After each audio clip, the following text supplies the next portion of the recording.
3, 2, 1.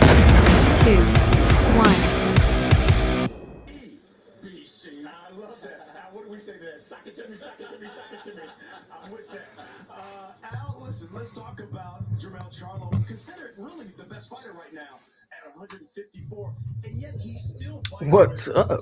I will say this rage and holds contempt for any of his critics. You know, Let me get situated. Teams There we and go. individual athletes who seem to, when things are placid, want some. What is going on, everybody? It's your boy Polk, a.k.a. a.k.a. a.k.a. the Gat. Damn truth. You know where you at. 863 Seminole TV. Saturday night. Fire.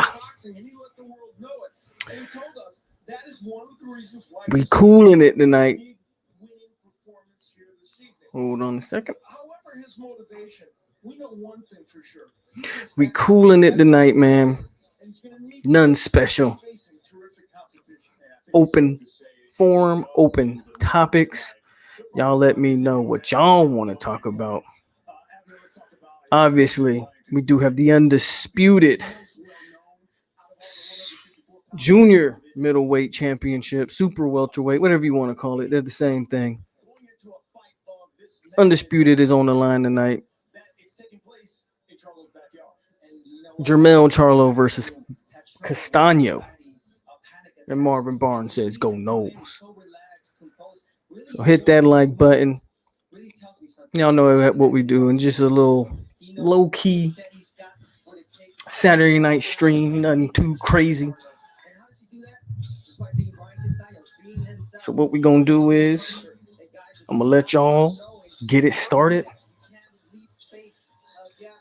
Open forum, man. Pose a question. Let's get the night started.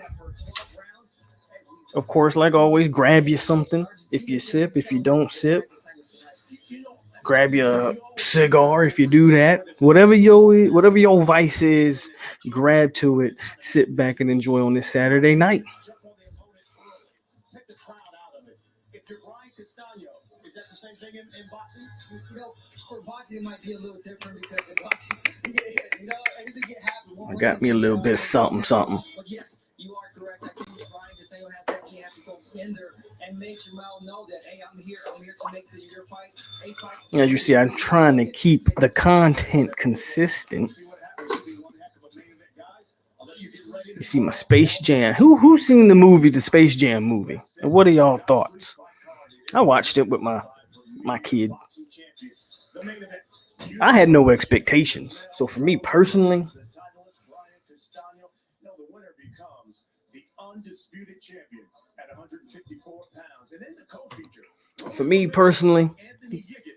you know, a lot of people are criticizing it. You're criticizing a movie with a basketball player. I'm not the biggest LeBron James fan, but come on. We're really going to criticize a movie that consists of a basketball player's first time on-screen acting and a bunch of cartoon characters. And we're criticizing that movie. Again, I didn't expect nothing from it, but what are y'all thoughts on Space Jam? Miami Flow, what's good, my brother? How you doing? Rose in the building. Matter of fact, I'm tripping. I'm slacking. Okay, I'm going to give y'all a chance. Roll call here in the next 30 seconds. So you know what to do. Get in the chat. Drop a comment so you can hit the roll call up. 30 seconds, then we're going to hit the roll call. I'm slacking, guys. Jurg will probably be joining us tonight. Let me get these out of here. Move. Who knows? We might even I might put the link in the chat, and you want to join? Open forum tonight, man. What are we talking about? All right, here we go. Roll call. That was about 30 seconds. Didn't count, but good enough for me. Tonio King, He's a Till Dog, Tay, Noel, John Shields, Bobby, Jose, Marvin Barnes, Priscilla, Rose, Art Davius, Sammy Lance, Miami Flow, Tyler. Y'all see Rose and Tyler are part of the 863 tribe. They're actually tribal chiefs. Shout out to those guys. Rock Jersey says he got the Bucks tonight. That'd be something. I had Phoenix winning the title, but if the Bucks win this one, yeah, it might be a wrap. Might be a wrap. And Sammy Lance says, who's our offensive and defensive MVPs this year? First question of the night. Awesome question. You want me to pick in July? Okay, we'll pick my preseason offensive MVP is going to have to go to, if I think this team is going to accomplish what I want them to accomplish, then it has to be no one other than Mackenzie Milton.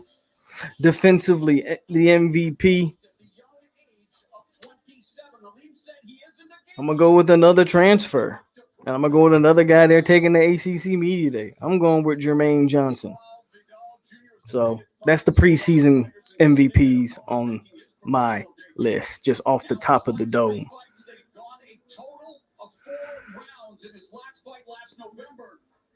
I never saw the first Space Jam, so a worse version doesn't really appeal to me. Fair enough.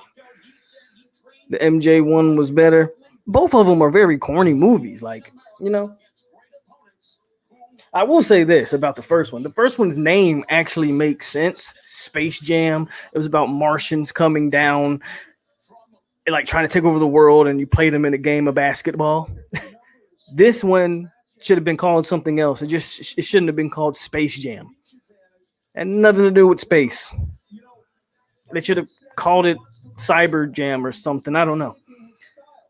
I will say the story in the first movie made a ton more sense than this movie. Suns in 7. Bucks can't win in Phoenix. I kind of feel the same way, Sammy. Kind of feel the same way. Chris Paul got to play better, though. Chris Paul has to play better. Who's our starting QB week 1? I just said it. Well, I didn't just say it, but if my MVP is Milton, is Milton. I really don't.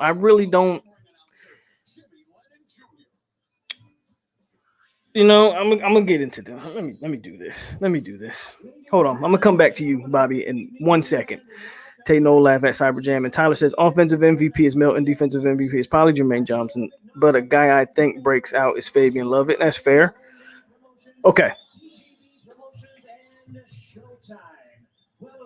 More like Wi-Fi Jam or something like that. I agree. Like the name probably doesn't really fit.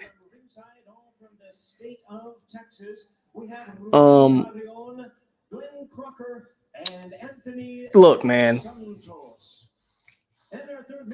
As you guys know, I'm just a guy on the internet that gives my own opinions and takes. You guys can go listen to all the other people that tell you we're going to be rotating quarterbacks, or that the quarterback competition was close in the spring, and they really think that Jordan Travis has the leg up going in the fall. Whatever. I'm telling you right now, my opinion, you can take it however you want to take it. Take it with a grain of salt. This is directly answering you, Bobby. But I'm getting a little bit deeper because I've heard so much from all these other sites. I've just heard so much about they're gonna be rotating these quarterbacks, and Milton might get the start, but we're gonna be rotating Jordan Travis. And look, guys, if we want this team to be the team that we want it and need it to be, if we're talking that 8-7 wins, locking up the recruiting class and moving on into the future, if we're rotating quarterbacks, it's a no-go. It ain't happening. We've rotated quarterbacks the last 2-3 years. Do we not remember the James Blackman and Hornibrook fiasco? Right? Do we not remember last year? Rodemaker one week, Purdy 1 week, Blackman 1 week, Travis 1 week. Like, do we not remember these things? if we want to have the season we're supposed to have, it's Mackenzie Milton, period, or Jordan Travis, period. Now, when you get me to debating those two, it's Milton is the better quarterback. That's where I fall.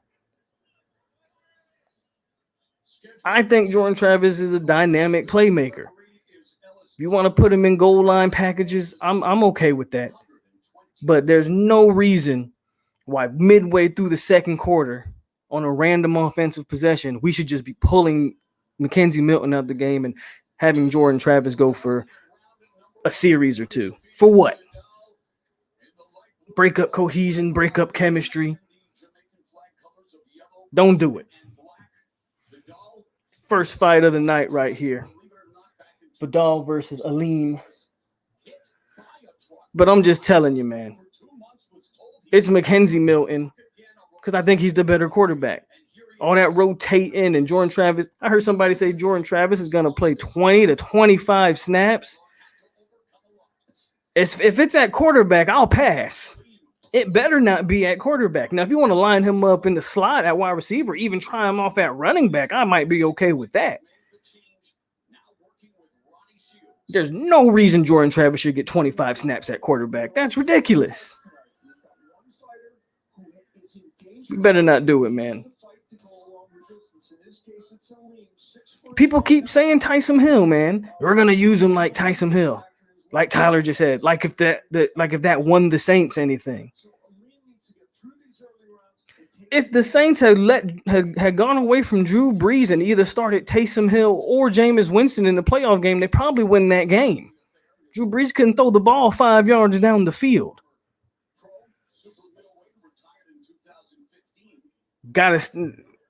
I am not one of those people that buy the rotation talk.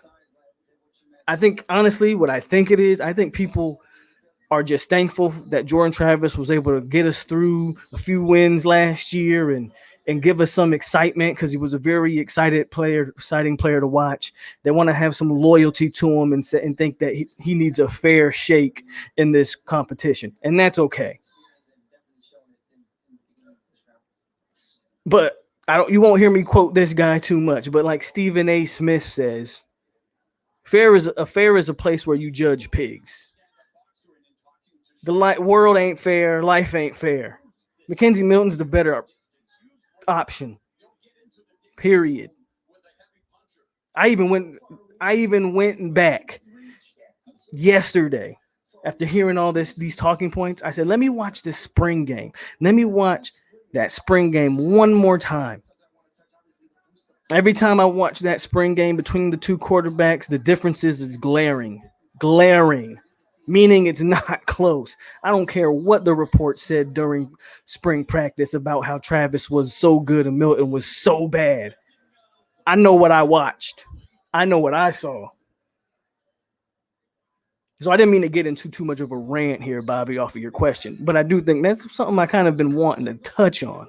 That is something I've been wanting to touch on, man. We got to get out of this head of us. If we're rotating QBs this year, then that means we're settling for a 5-6 win team at best. I'm telling you that right now. If we're rotating QBs this year, then what was the point of bringing Milton in? You could have recruited a high school quarterback and rotated and kept Jordan Travis. It didn't make any sense to bring in Milton if you were just going to rotate these guys. One game, Milton's playing. One game, Travis is playing. Travis is playing a series. Milton is playing. That's recipe for disaster. Recipe for disaster.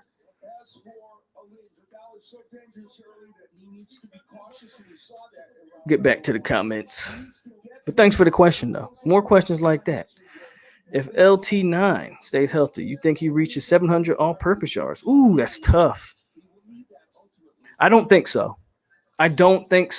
Unless they use him at kickoff. A person had mentioned him at kickoff, which I actually thought was a good idea that I didn't think about.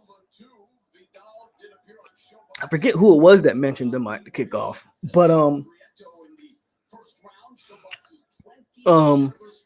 if they use him at the punt return or kick return, then maybe. I just think there's too many options at running back and even at receiver because I think Corbin may reach about 1,000 all-purpose yards. I don't think Toafili is going to do the same or get close. Maybe 500, 700. Mackenzie Milton and Travis J. You think Travis J is going to step up this year and have a great year? Okay. What's going on, DF? Milton did not transfer just to play second fiddle, coming from Mark. I got Vidal Jr. in this fight. Are we? No, we're not done with Chuba. Chuba's still a freshman. Why would we be done with him? He's had a few injury setbacks. They're gonna play it smart this year. With Milton, you got a little bit more cushion. They'll play it smart this year. I don't expect to see Chuba Purdy at all this year. I wouldn't play him at all.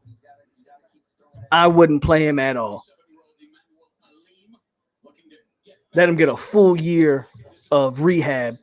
So he comes in next year and he's competing with AJ Duffy and Jordan Travis.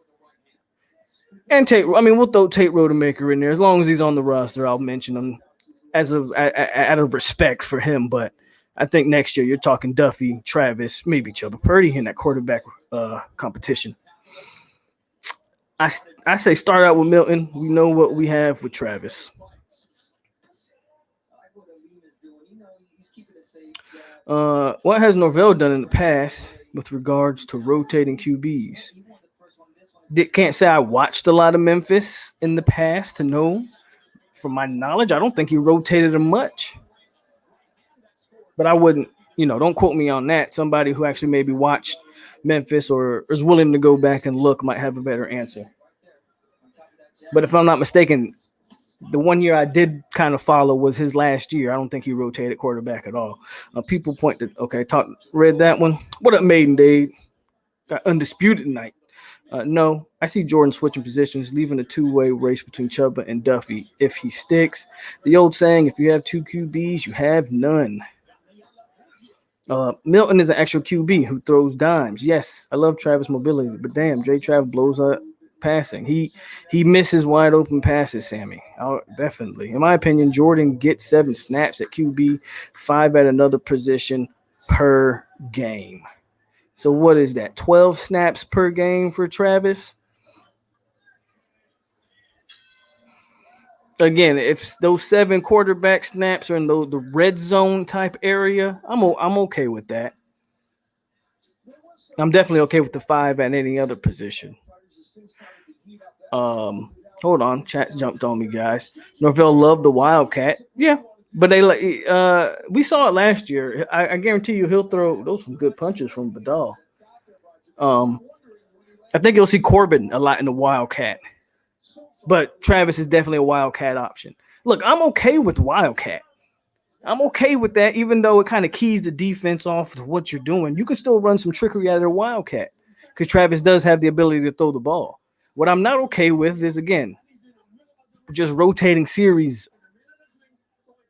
If you want to put packages together, Wildcat, some run-heavy type RPO, I'm okay with that. We're talking about one series you had Mackenzie Milton. The next series, we're just going to drop Jordan Travis in there and let him run the typical offense. I have a problem when you start rotating that. Do you think we will be a gimmick offense? I hope not. But no, I don't. Milton gets a 7-8. We will easily be a 10-win team in 23-24. What up, Sandra? Plus, Milton looked crazy for not playing multiple seasons. I thought he looked very go knows. I agree with that. I thought he looked pretty solid for a guy who hadn't played in a couple years. Definitely. Can't be a Power 5 coach without making some tough decisions. Best guy has to play regardless of emotions. Facts, he balled out. He didn't even know the full playbook yet. Imagine him by September. JT will benefit from a full year of work under KZ. If the trend continues with his arm, then he will have a problem. And that's okay. That's what we need. I think that's another reason why you brought Milton in. So Jordan Travis can have a little bit more time to season. That sounds good and all, But we pray Milton be okay and well enough to handle because, they're going to be coming after him. So Travis might have to be in there regardless how you feel. I'm okay if we lose Milton because of injury. Injuries happen. So I'm okay. Look, I'm not mad at Travis getting opportunities because of injury. I get the reservation because of Milton's leg. Even though I'm not worried about it. I get it. And 2 years off. Yeah, he's gonna have some rust. You need to take a hit again, all that good stuff. Absolutely get it. I'm okay with him losing out to injury. What I'm not okay with is having two fully healthy quarterbacks and us rotating them every other. I'm not okay with that. What's up, BB? Manny versus McGregor. Thoughts? I've been hearing rumors. Pacquiao versus McGregor. Pacquiao. Brian Walters says Dylan and Moore is our starting lineup. Why? I don't think Moore did much in the spring game, and Dylan couldn't start at Notre Dame, and their defense is going to face us. Okay, Brian, I got you. But before we do that,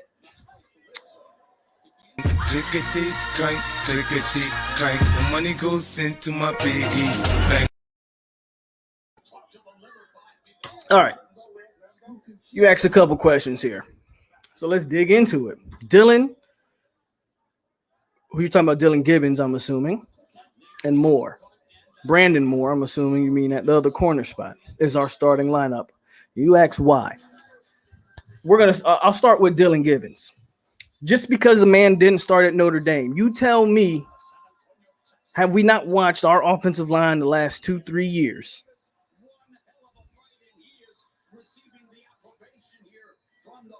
Have we not watched it? Can we not upgrade the position? Is Dylan Gibbons, now granted, his ability to interview doesn't translate to playing on the football field, but if you listen to the man talk, very impressive young man. Very impressive young man. Does he not, if nothing else, brings big time leadership, brings an expectation, brings a standard to that offensive line that he's used to at Notre Dame? Yeah, I think he does. I have him at center personally because I think our center, I went back and watched Maurice Smith. Played very well last year. I think our center position is actually in good hands. Maurice Smith is just a little small. We need to get him bigger. But Dylan Gibbons can theoretically play anything from center to either guard spot. I'm thinking center because I think that gives us the most beef on the offensive line. Would you not want Dylan Gibbons playing over Babion or Donta Lucas or Maurice Smith? I mean, why wouldn't he start? He's the second best. I guarantee it. He's the second best, at worst, the third best offensive lineman, and he ain't even played a snap yet. And I can book it. You tell me who's better than Dylan Gibbons right now, since we want to ask why Dylan Gibbons. Now, Brandon Moore. Well, very similar situation to Dylan Gibbons. Did we not watch our corners last year? Who would you have playing over Brandon Moore? Akeem Dent, if you want to bring up the spring game. Well, Akeem Dent got burnt multiple times in the spring game. Jerry Jones, yeah, we watched him lost in coverage every game last year, even though I do have Jerry Jones starting at the other corner position because I expect a big year from him. Point is, if you're going to question these guys, who you going to say is better than them? Because the guys we've watched, Brandon Moore at UCF was better than any corner that we have probably on the roster right now. That's a fact. 3rd round grade on Brandon Moore before his injury. So he was an NFL prospect.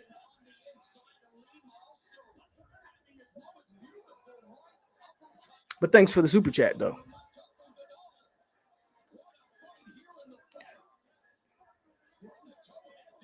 I agree, Bobby. I'm not even paying attention to this fight, but it sounds like we got a solid fight going on. Montre, what up? I think Norvell actually went back to Arizona State to get a QB to come to Memphis. Only time JT should be in games is in the Wildcat. If Milton plays, well, it sounds like they're going toe for toe.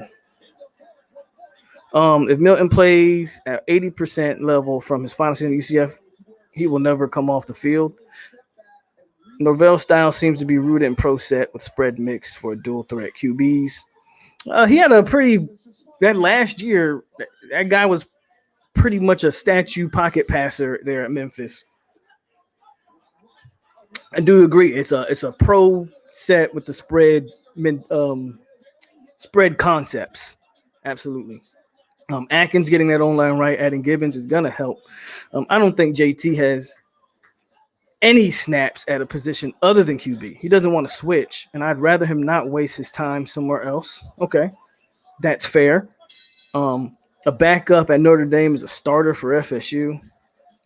I think Milton will help us stay consistent in the second half of games. Part of me wonders if the staff really that bad season at making adjustments, or if they didn't out, or if they just didn't basically give out the effort. It's a fair question, Antonio.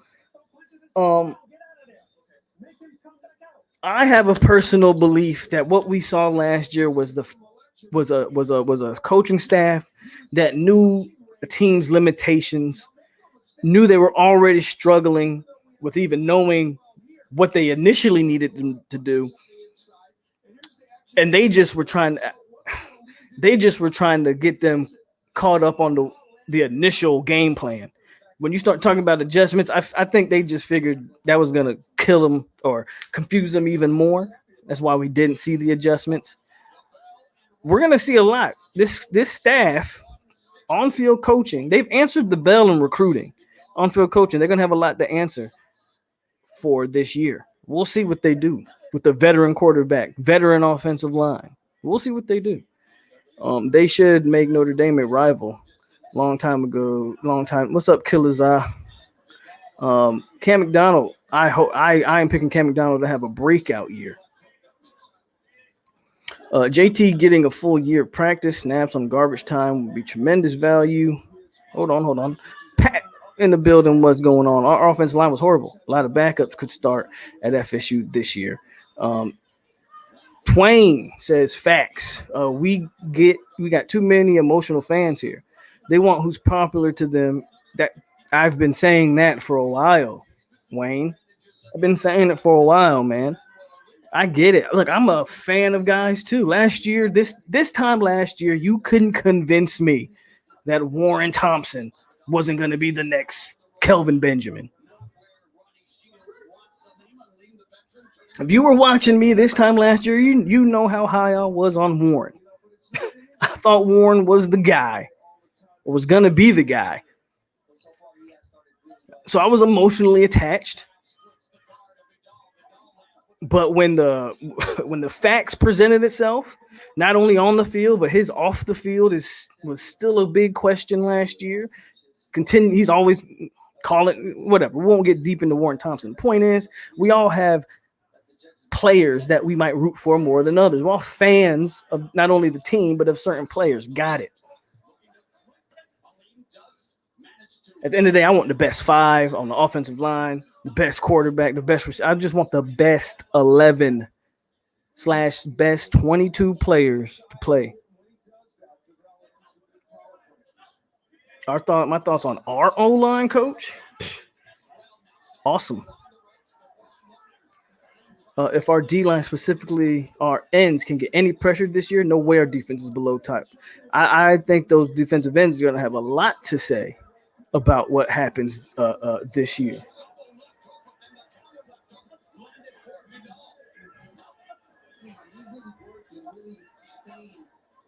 I think I feel like I'm missing a good fight here. Chat jumped. They throwing bro. That's what I'm saying, Rose. I'm hearing it through my headset, but I'm like, obviously we talking, so I'm missing it. So excuse me while I kind of get caught up on this fight. It look like I'm missing a good fight.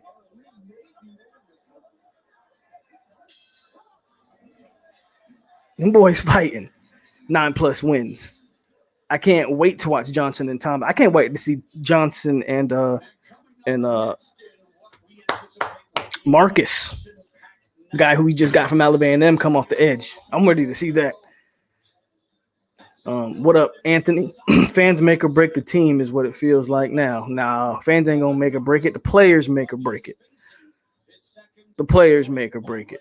And not only the players, and it's not even so much the talent, man. It's the mentality. It's the mentality. Which is why I'm excited about some of the guys we've brought on in the portal because they're bringing a different mentality. What are your thoughts on our receiving core? What do you think is gonna? Sammy with another. I'm gonna get back to your question, Sammy. Let me finish the comments. I'm really high on Jamie. I like Jamie a lot too. At least you didn't think Corey Magnum, bro. I knew Corey Magnum was trash the first time I saw him on a football field. The worst safety I've ever seen at Florida State is Corey Magnum. Warren Thompson couldn't perform under pressure. Unlike Milton under pressure, he makes plays and somewhere everybody gets better. Big year for McLean. Sandra says, I just want our boys to get back that fear, put it back into teams. Fact of the matter is we don't fear anyone no more, and they don't fear FSU no more. I just want our boys. Oh, I just read that one. Sorry. I just turned it on. They're throwing bombs in this fight. Good fight so far. Okay. Sammy says, ooh, nice upcut. Excuse me, Sammy. I'm not ignoring you, man. If you know me, I love me some Seminoles, but my other thing is boxing.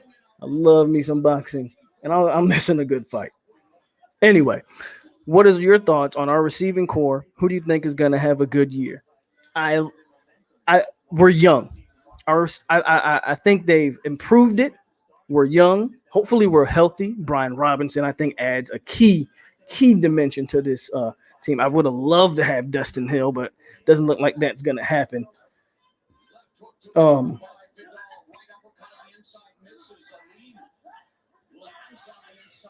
We're young. Again, went back and watched the spring game yesterday. Pookie Wilson was dropping balls again in the spring game. Again, he's another fan favorite. I get it. If Ontario Wilson doesn't pick his game up, he will be on the bench like his buddy Jordan Young. The one guy we haven't heard a peep from this entire offseason is Jordan Young because I don't think he's in the mix. We are young with McLean and Burrell, and even Portier's still a freshman. Brian Robinson's a freshman. Darian Wilson's Williamson. You guys know what I'm talking about. He's a freshman. Another big receiver. We're young, but they're talented. Parchment is the key. Show those boys how to work, how to get better. He's ready to play right now. The question is, can we get a legit number 2 across from him to take that, alleviate that pressure, which I think we can. And I think Cam McDonald's going to be used a lot more in the passing game than in recent years. I think Milton's going to look to Cam McDonald a lot. Uh-oh.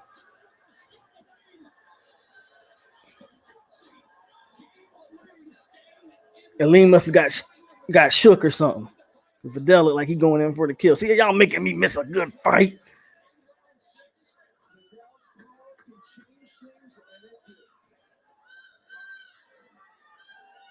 Ooh. Ooh. Ooh. Them boys in there hitting.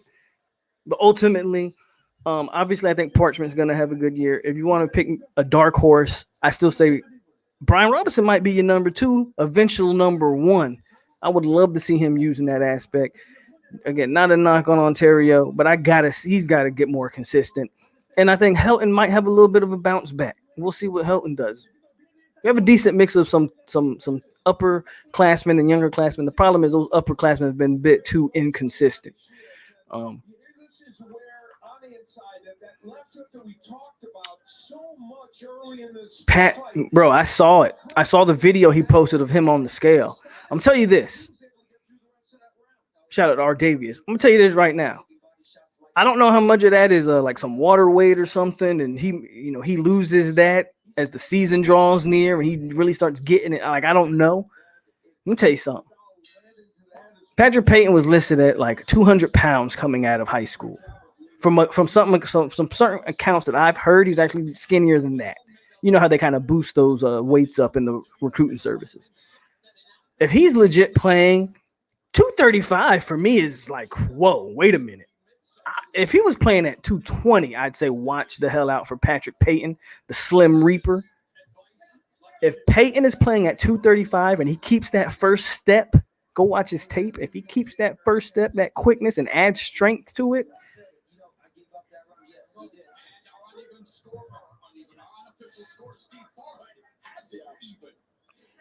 I might be ready to tell y'all some big time lies here. What up, Mayan King? I hope we snag Lions. I don't see that happening. And Trey West out of Georgia with the acquisitions of Kenyatta. I don't think Lions is gonna happen. Could be wrong. I don't think Lions is gonna happen. All right, bro. I gotta grind out some NCAA football 12 and leading the Seminoles. All right. See ya. Appreciate you for coming through, bro. Look out for Brian Robinson. Pookie will be coming off the bench this year, second string rotation. Are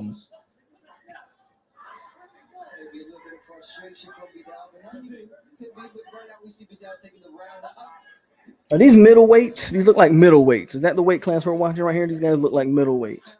I didn't pay attention to the intros or nothing, but they look like middleweights.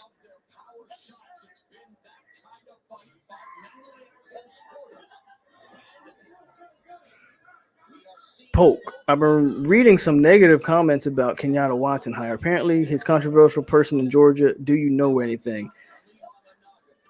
I don't know. It's like his personal life, bro. I have no idea. What I do know is that he's connected in the state of Georgia, and it's a great hire. I don't care what anybody will tell you. It's a great hire. The man has a lot of connections in Georgia, South Georgia, that Atlanta area. Look, when Florida State is in their prime, when Florida State is actually making moves in the nation as far as ACC national championship, there's two places. There's really three. There's three places that we recruit and sort of lock down. I won't say lock down because you can't really ever lock down South Florida, but obviously it's South Florida. That's a given. But it's also South Georgia and the DMV area in recent years have been a key part of our recruitment as well. So Kenyatta Watson is a good hire, in my opinion. Hold on. Jerg just popped in, so we're going to bring Jerg in here. What's up, man? What up? There we go. Don't sleep on Portier. I agree. Man, I jumped in on this Kenyatta conversation, bro. We talked about that a few weeks ago, remember? Yeah.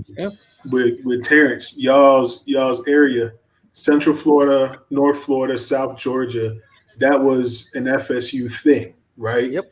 That's where Brooks come from that area.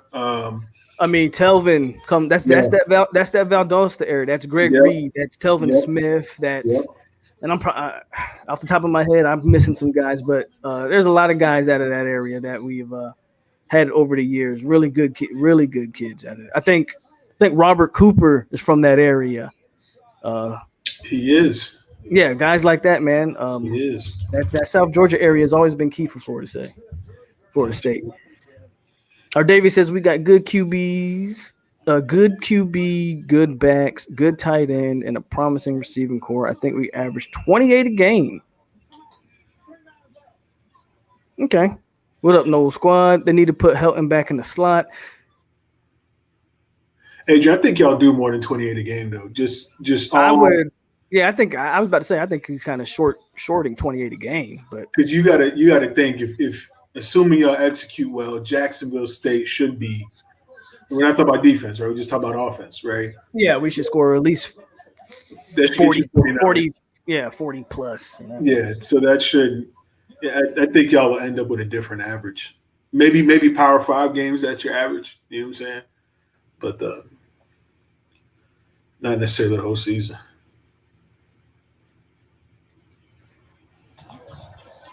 Do I keep cutting in and out on your computer? You just did for me, yeah. Yeah, I'm doing it over here too. My signal's going in and out. Hold on a second. Yeah.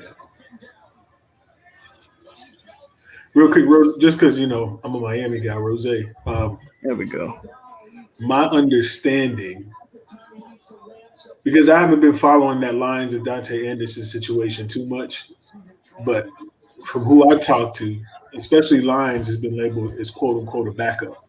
I don't think Anderson is truly a backup, but We want that kid, that Lucas kid out of Arizona, really, really bad. Anthony Lucas. Yeah, Yeah. these people came from Miami through to Arizona, whatever.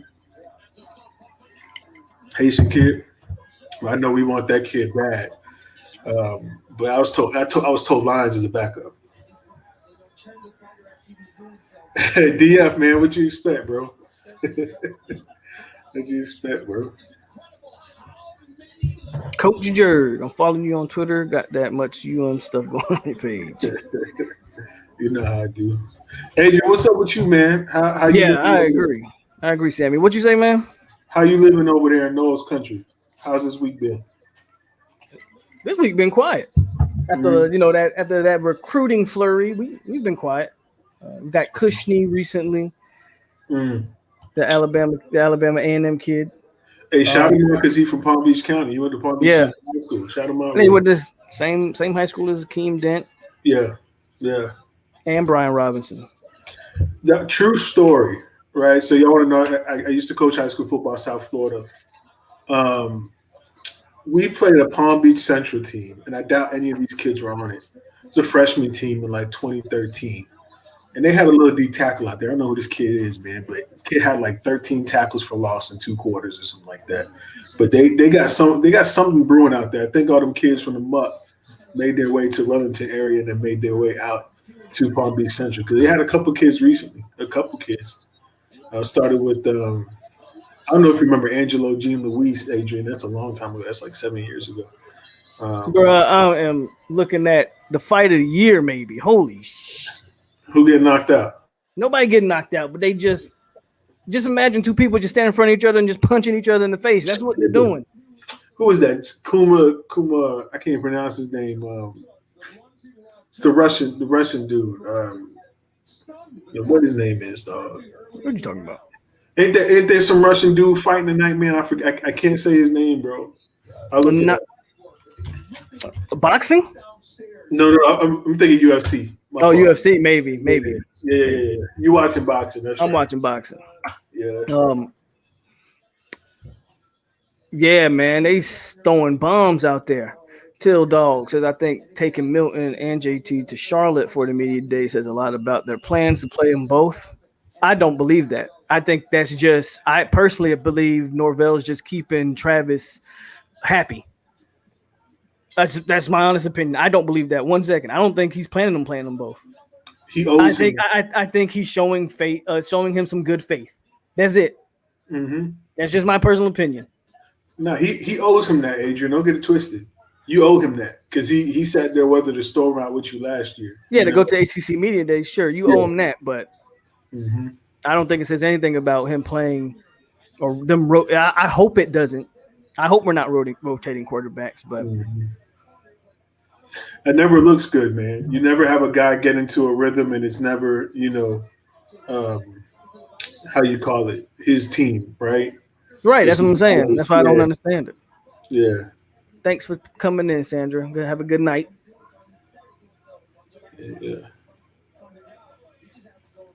Now, Rose, I understand that about Lucas wanting to play DN, but it's not like he won't have an opportunity to do both. He's 270 pounds. He's not going to be for much longer anywhere he goes. He's not going to stay out on the edge all day. That's a massive kid, man. That kid's huge. Huge. He's going to bulk up to 300 easy. Real easy. Anything new on the Miami front? Nah, man. You know us. We trying to get to our 8 recruits for the year and, hold it down. You know what I'm saying? Hold it down. I see you showing Pat Payton put on some weight. He released a video on the scale of him at 235. I'm like, really? Okay. Weatherford went to media day 1 year and Ponder ended up starting. You know why? Because they owe Weatherford that. Because Weatherford kind of held the thing down, but Ponder was always Jimbo's guy. Parsons. I just found out Parsons is Terrell Buckley's cousin. I think that bodes well for Florida State. Where is Buckley even coaching at right now? He's not still at Mississippi State, is he? I don't know where. Ole Miss. T-Buck's at Ole Miss. Okay. Mhm. That boy's He's over from there with Pascagoula. Lane. He's from Pascagoula, Mississippi, dog.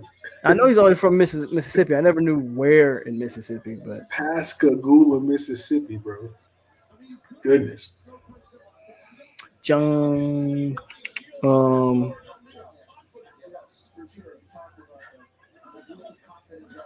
Damn, boy, that's way down there, bro. horns down. Yeah, that's the softest. That's the softest thing I've seen all week. Yeah, that's stupid. That's stupid, bro. crazy, bro. That's crazy, bro. Mm-mm-mm. That's crazy, bro. I don't know. They just being soft. They just being soft. What you drinking on tonight, Jameson? Oh no, I had a little bottle of Maker's Mark. I ain't Okay. touched it. So for Maker's 46. Yeah, Maker's 46 is what I got on tonight, bro. Just chilling. What you got? I figured I finished this bottle of Ciroc. It's like not that much left, so. Mm-hmm. Hey, that's look like a big gift. Whoa! Wait a minute. Shout him out. Wait a damn minute. Hey, True Seminole, you keep doing that, and I got to do something for you, man. $100 super chat. Oh my! Just for that, you're gonna get both videos because I can't do nothing for you, but I'm at least give you both videos for that. More money, more money, yeah.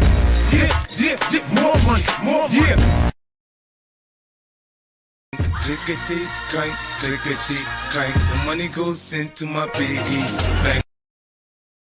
True Seminole. Deal, boy. That's good stuff, brother.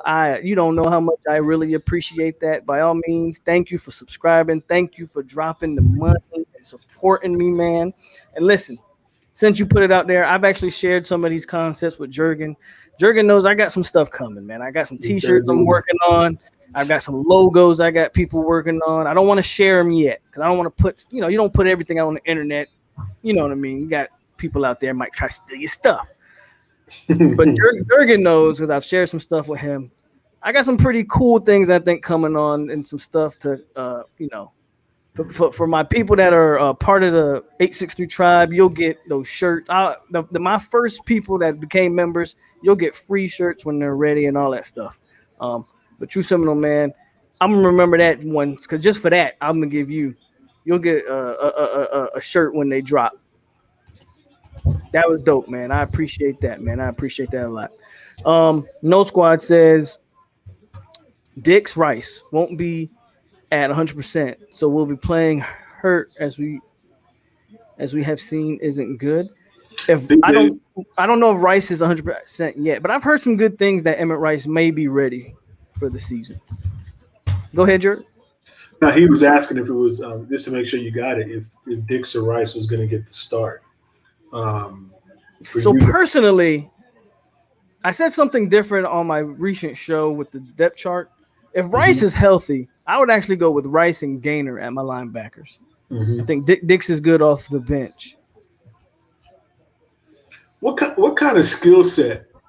Because I remember he was small initially, but he grew a little bit. Dix, right? No, Dix is huge. They used to have. Maybe I got. Dix came in at like 230. Well, did he really? Yeah, Dix has always been a monster. He moves well for his size. His problem is in coverage, though. Okay, so he's a downhill smacker. Yeah, okay. His problem is in coverage. Okay, the downhill smacker. And sort of just thinks too much. Once you got to get his internal instincts better. I think a lot of them thought too much last year. That's the scheme change, right? That's going to that stack. I hate defenses like that, man. I've always been a believer. Linebackers, they need to see it, get to it. That's it, right? So whatever you scheme on your front four or front five, as long as your backers can see what they're supposed to see, you should be in good shape, right? Because playing linebackers all instinct, man. It shouldn't be, unless you're playing triple option football, I shouldn't go out there thinking like, who's my guy and like all that stuff like that. I should be able to flow to the ball. Man, them brothers just went 10 rounds of war. It's crazy. And I'm telling you right now, I'm going to go back and watch this fight. If no other fight, I'm gonna go back and watch this one because these dudes just went to war. Aleem, FSU says Aleem won the fight. I wasn't watching it too much because I'm getting $99 super chats. Once again, shout out to my man, True Seminole. Matter of fact, we're just gonna keep this up here for now. Let's stay around for a little bit. Yeah, we're just gonna keep that up there. Let's stay around. That's dope. That's really dope. Till Dog says, well, if he doesn't play JT at quarterback, he's going to have to use him somewhere. That kid has too much athleticism and playmaking ability to ride the bench. Sandra says, T2Y is obsessed with FSU. We know that.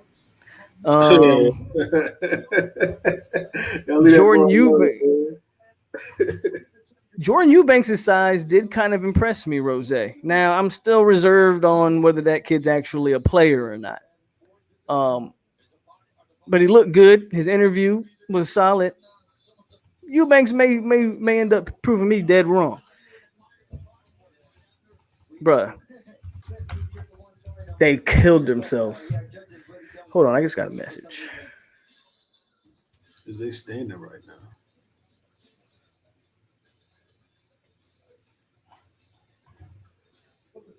Did Eubanks really put on that much weight? The kid from Geyer?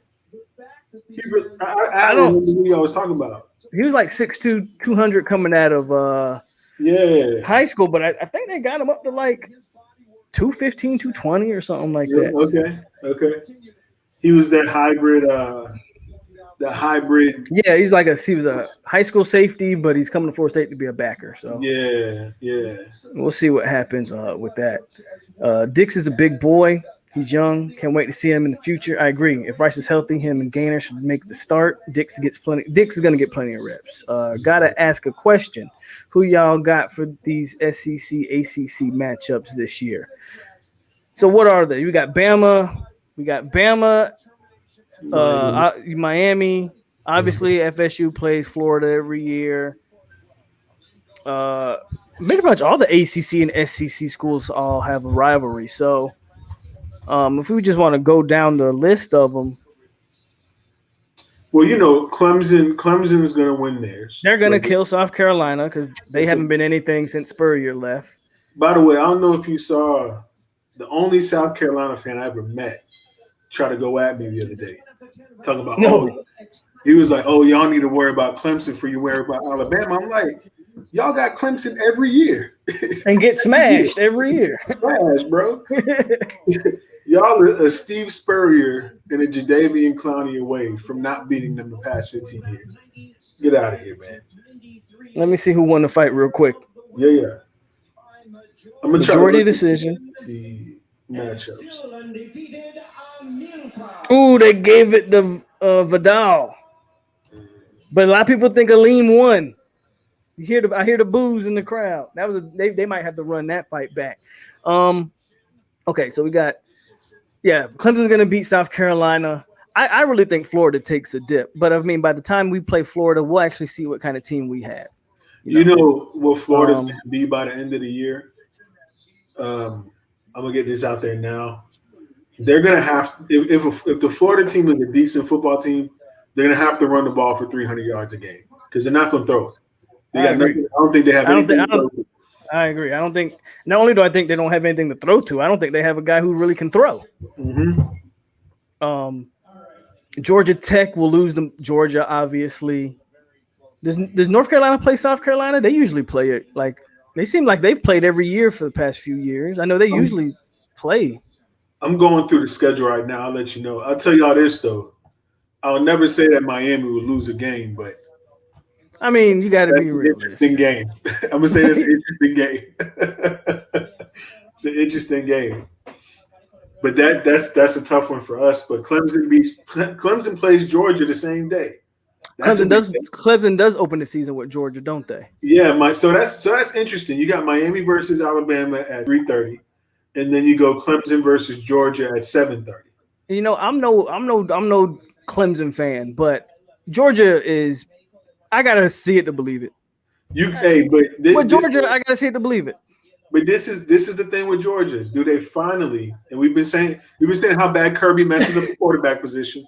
right? But do they got a guy? Do they got a guy at quarterback?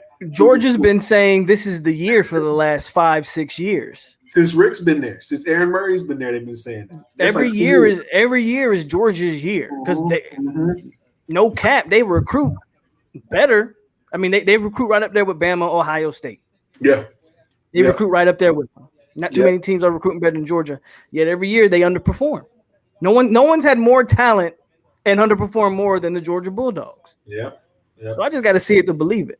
Georgia could win and the crazy thing about Georgia, they could beat Clemson and then lose to get smashed by Florida. Right, or lose the Vandy on a one-off. Or lose to Tennessee or something like that. Like it happens every year with those guys. Yeah. I'll say this though, man. If you to Georgia fans' credit, right? The recruiting misleads them, right? Because they've never had, and we've talked about this, Adrian, but it's just like they just don't have that championship aura ever around the program. Well, you can't not win in 40 years and have a championship aura. Yeah, but like that's not something that just appears overnight. No, just the attitude, dog. Like, when's the last time you saw Georgia playing a game and you're like, oh, they got some dogs?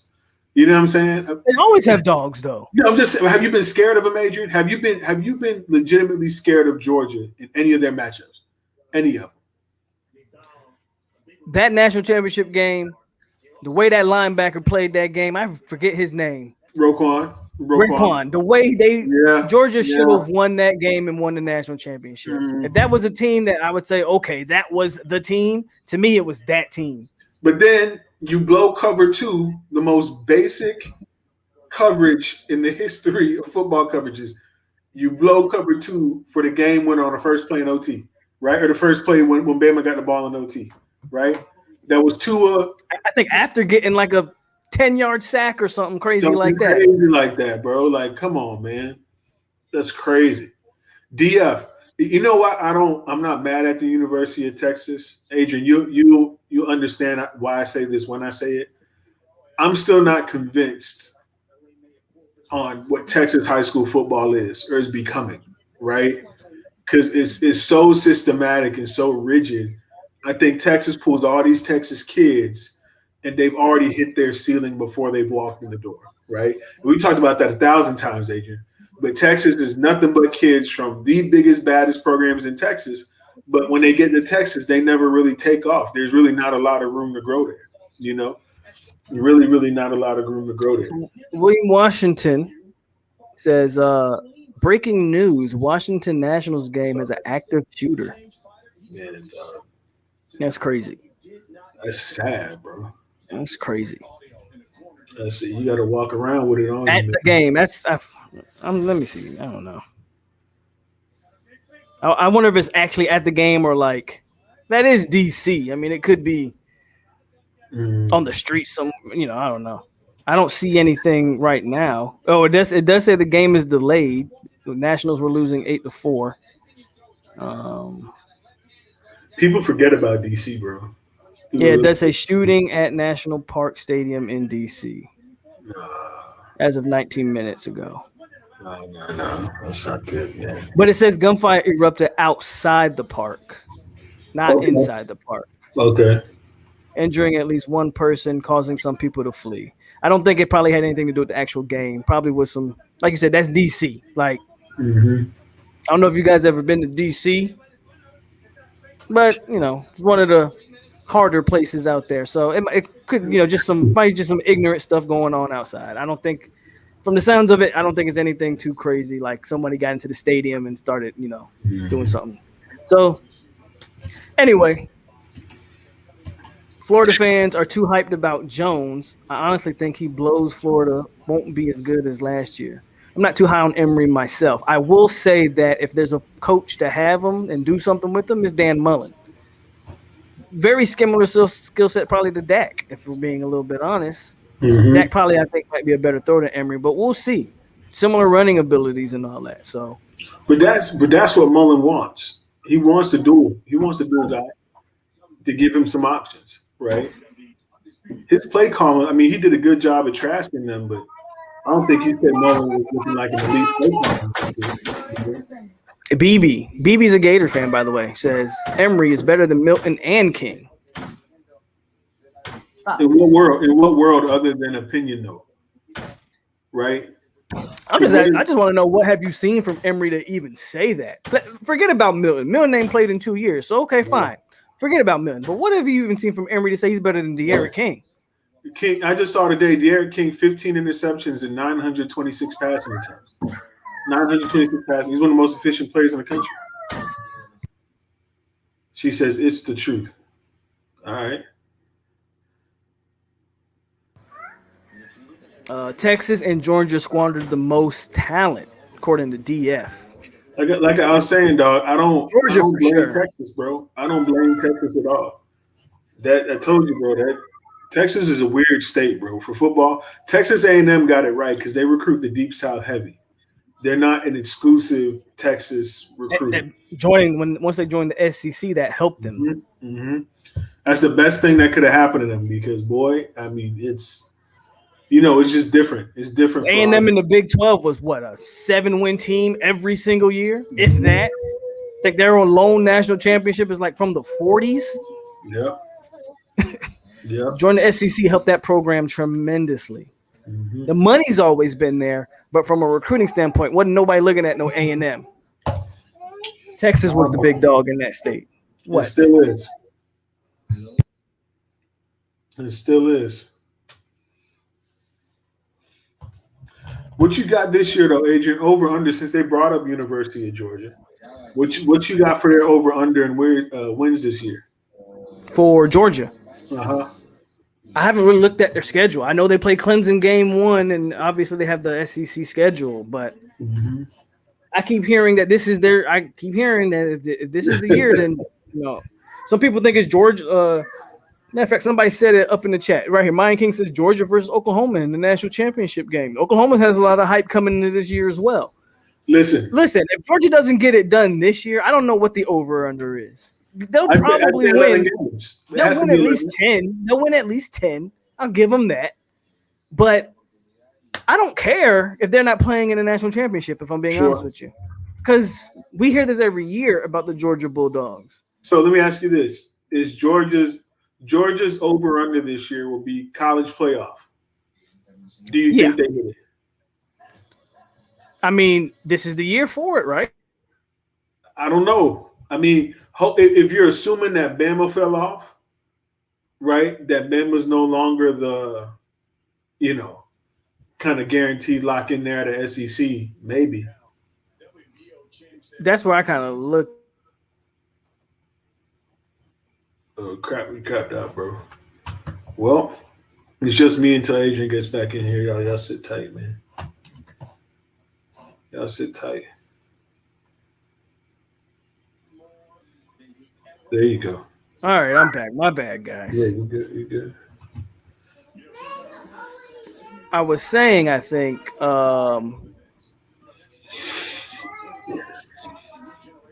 yeah, I mean, if this was the year, this is the year. Bama lost a lot of talent, but I mean, they lose talent every year. There's a lot going on at LSU. They're talented, but there's still a lot going on in that program, period, that we don't know how they'll respond. I think Jimbo's getting a little bit of hype this year too. A lot of people feel like if Jimbo's going to make a move, this might be the year to make that move. I have no idea who that quarterback is at A&M though, and if he's any good. I just think Auburn's got a new head coach. You win the East, Georgia should win the SEC. Georgia should be the favorite in the SEC. Let me throw this out there. So Georgia, the only 2 losses, the games that I think they can lose, are Clemson and Florida. So you're right. Over under might be 11 wins, right? Because they certainly should be able to beat Florida, minus a hiccup. I don't know. Maybe Auburn gets really hyped for the Georgia game. You know what I'm saying? I don't see anywhere else other than those 2. But Texas A&M really only has Bama and LSU this year. And to your point, LSU isn't necessarily until proven otherwise. They're not at the level that they can be. they're talented, but again, there's Yeah. a lot of things going on in that program as a Mhm. whole that we don't know how that team may respond to. Sammy Lance says, doesn't UGA have the one USC guy? He's decent. You Yeah, know who he's JT talking about? Daniels. JT Daniels. Okay. Talk about JT quarterback. Daniels. Yeah, the transfer. Right. Right. JT Daniels came in there and kicked. I was talking to Mike the other day, Adrian. He was like, "Man, don't you feel bad for Jamie Newman?" And I'm like, "Nah, No, Jamie should have played. Jamie, you should have played, or you could have taken another year if you wasn't feeling your stock, right?" Right, because they all had a free year last year. Yeah, Why yeah. would you go to the NFL and not playing a Mhm, game and you came from Wake Forest? It's not like the grade was high out on you. You mhm. had a lot to prove and you chose to sit that out. I don't feel bad. I'm like you, I don't feel bad. Right. If Georgia beats Clemson and wins out until SEC title game, I think Mhm. they make the playoff. Probably. If they beat Clemson and only lose the SEC title game, yeah, they'll probably make playoffs. Hey, just so real quick because DF brought it up about A&M. If you don't mind, Adrian, Not great. these DF brought it up about Texas A&M, but this is who they took out of the Southeast just last year alone, right? Um, they got Amari Daniels out of Miami. They got the Gilbert kid out of LSU. It's another 4-star, right? And they got Yul Keith Brown out of Miami as well. So that's three out of the Southeast, right? They also went to the East Coast. They went to Brooklyn, New York, Philadelphia as well for two guys. I think the year before, I think they got Donnell Harris. I don't know if y'all remember that. Donnell Harris was a long time commit to us. He reclassified, ended up going to A&M. They got McKinley out of Mississippi last year. He's doing his thing, bro. He's not bringing in, just the Texas All Stars. Linebacker last year from Louisiana too. I mean, you gotta give him his credit, bro. He's not just being a thoroughbred Texas type. You know what I'm saying? Coach or whatever. And yeah, Newman did get cut by the Eagles. Like before, when they went through a mini camp, Adrian. No, I Remember don't that? like before fucking camp started. Like I think it was a rookie camp, and he was done after that. It's crazy, bro. You're talking about a team with Jalen Hurts as their starting quarterback, and you actually cut Jamie Newman. That's not saying I have a problem with Hurts, but Yeah, you you would should have think been able to make there's the roster. yeah, you should be able to make the roster. That's my point. Yeah. Well, I mean, I've had that talk with you. I think NFL backups are really just there to be, support system. You know what I'm saying? Because there's a lot of talented guys who don't get jobs for whatever reason over some clipboard hope. You know, Yeah, this should be easy work for Romero here. And Sandra's laughing at the Emory Jones talk. I don't blame you. Rose, is that true, Newman got cut in the Zoom meeting. Rose? I don't know if he's joking or if it could be true the way that played out. Like it just one day it was like Jamie Newman's cut. You're like, what? That hurt my heart, bro. I don't even It's know like dude. what? I don't even know nobody like that. That hurt my heart, bro. You know, that's crazy. Jimbo definitely is solid. UGA is going to road grade UF. I can do that. I can deal with that. I think most people would live with that one. Yeah. Kane Zay in the building. There you go. There you go. What up, guys? Come on, keep the questions coming. Keep the content. Well, I got to keep the content coming, but keep the conversation coming. Coach Jerg says, DF says at Coach Jerg, Uh-huh. Texas kids go outside of Texas and ball out. They ball out at OU, LSU, even at UM. But they don't develop at UT. But here's the thing though, right? UT only takes what should be, and we know as being the best of the best kids in Texas, right? So it's Texas football, it's Texas pageantry, all of that stuff brought into UT. But if you go from Texas, let's say you live in the Dallas area and you go play at Alabama, now you're playing with all them boys from where? Alabama, Mississippi, Florida, Georgia, et cetera, et cetera. Now your talent has to go to another level, You know right? the problem I think with Texas, and you might be able to speak more to this than I mean, we both live there, but You live there more consistently than me. I've been in and out of the state. But anyway, I think Texas football resembles more of West Coast football than it does Yeah, Georgia, Florida football. Yeah. I think that's the problem with Texas. yeah, yeah. That when, it's just how I view it. Very more, they want to spread it out, pass the ball a million times. Mhm. And they have big boys down there in Texas, but, down in Florida, it all starts with them big athletes and speed. It's big athletes and speed in Florida and Georgia. And that's just the way I look at it. And Louisiana kind of resembles Florida and Georgia, whereas Texas resembles like California or something. So Right. Texas offense driven. It's not athlete driven, right? And that's not saying they have bad athletes in Texas. Nobody would quote me on that, right? Right. But again, where we're from, your best athlete, there's a chance he's playing free safety or strong safety before he plays anything else, right? That's just how it's always been. And then you might try to get him snaps at quarterback to hope that he could throw the ball and make some plays because you're going to play some good defenses. You know what I'm saying? That's not a strange thing for Floridians or people from the South in general, but you out here in Texas, the kid's been playing quarterback since he's 8 years old, running the same system.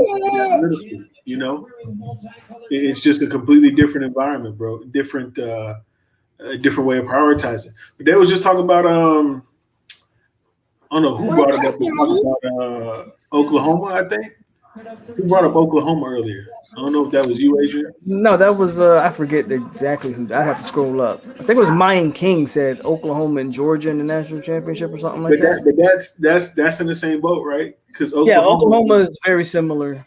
That's why I never picked them for a national championship. I meant to go back to that.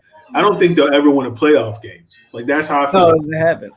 Maybe in the 18 playoff they'll get one, right? But in the 4-team structure, I don't think they win a playoff game. It still pisses me off that they won the national championship. They have because Mark Richt checked out to Georgia. Shouldn't have beat us in that game, but Sammy says Fitzgerald or Grothus. Who you got as our kicker? They need us to stick with one. I think I picked Fitzgerald in my depth chart, but they're probably even. So we'll see what they do with that. Y'all got a kicking competition? Yeah, you got to kick like one of the last 2 years kicking competition. Really? I didn't know that. Fitzgerald was like the number one kicker in the country, but he hasn't quite lived up to that billing. Grothus has been a little bit more consistent. Chris Miller says, I live in Jacksonville, and they are drinking the Urban Trevor tea. I'm gonna let Jer go first on the Urban Meyer Jacksonville. Because I got my own thoughts on that. How much time we got? Right? We got all night, bro. this has always been, at least since he got there, Jacksonville's talent deficient, right? And I don't think Trevor is really that guy. I've said it on the stream before.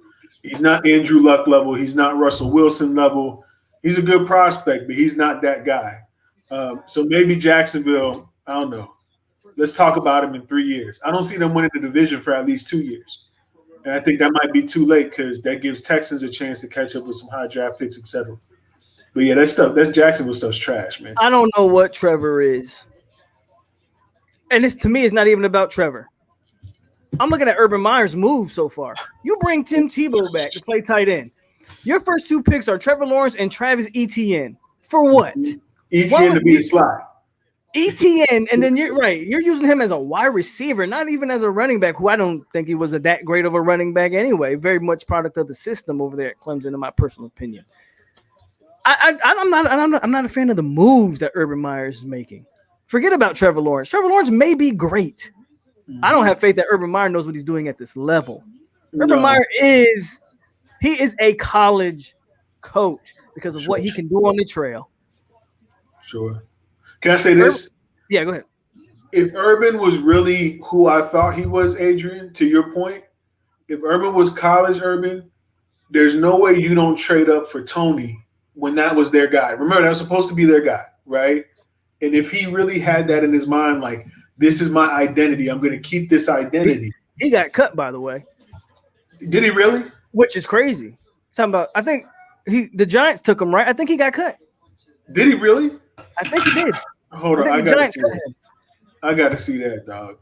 I think I the know he Giants had cut him. some issues. I know he had some issues. It blew my mind because I always said that on that offense, Pitts was the big talk. Trask was obviously the quarterback, but I always felt like the guy who scared me the most with the ball in his hand was Tony. Mm-hmm. But I think he got cut by the Giants. Hold on, his biggest concern. Okay, so he wasn't cut, but he's had some problems. It looks like It wasn't cut. Okay, so I'm wrong on that. My fault. he's had a lot of personal issues. But they're saying so. This the first article that popped up. If you put in Kadarius, And Toney, that might well. So if he's having issues, he's in New York, correct? yeah, It's probably was smart to get him away from Jacksonville. Then yeah, absolutely, if he's having problems all the way in New York, who knows what would have happened to him at home? yeah, I agree. I don't know, man. I mean, yeah, he would have been close to Alabama, but I mean, I think it just comes down is the organization strong or not. You know what I'm saying? That's it. I don't think the Jacksonville Jaguars either. To your point, who's gonna motivate Tony to be a better? You know what I'm saying? To be a better pro, things like that. But I don't think they have that in New York either. Because Right. who's the vet in New York right now? I can't think of Saquon. Saquon. Here's what second, third year running back is your Yeah, the face of your franchise. Really? yeah. Do you think the Williams kid from Auburn gonna get any reps? I definitely think DJ Williams, Edgerrin James' nephew, if I'm not mistaken. I think DJ's definitely gonna get some burn. Again, if you don't know about him, just go watch him versus LSU. That should tell you this is a national championship LSU too. And that'll tell you everything you need to know about DJ. And anytime you relate to Edgerrin James and we're talking running backs, come on, man. You really can't say anything about that. Anything negative about it anyway. Huh? Hey, shout out to you, Antonio King. I appreciate you, bro. Definitely appreciate you, bro. I think we'll be strong at tight end. Do you think tight? I mean, do y'all think y'all are going to be strong at tight end? Whoever made that statement, I didn't see it. But is that because that's your strongest position, or do you think that it's at a national I think it's level? because I think it's if you think we're going to be better at tight end, I think it's because you think Milton's going to utilize it more. Okay. Or Travis didn't. I think that's where I look at it. I think you have a Cam McDonald who is a talented player, just hasn't been targeted. Yeah. And when he has been, he's made plays. Right. Tyler says, does Jerg have a YouTube channel? Shortly. We on the way, Tyler. It's a work in progress. You give me a few weeks here, we're gonna be ready to go for the season. Definitely gonna do a lot of collabing, which would really be the basis of my channel. But y'all will see the concept, man. We'll get links out to y'all, all that stuff, man. And y'all are great though, man. I appreciate y'all. Definitely appreciate y'all, man. Definitely appreciate y'all. But yeah, Brandon, we brought up ATN, and you know what, Adrian? I don't know why this doesn't affect things on the trail, right? Mm-hmm. Clemson, Look aside who they from picked up today. Keon Sabb. They picked up Dylan Everett today from IMG.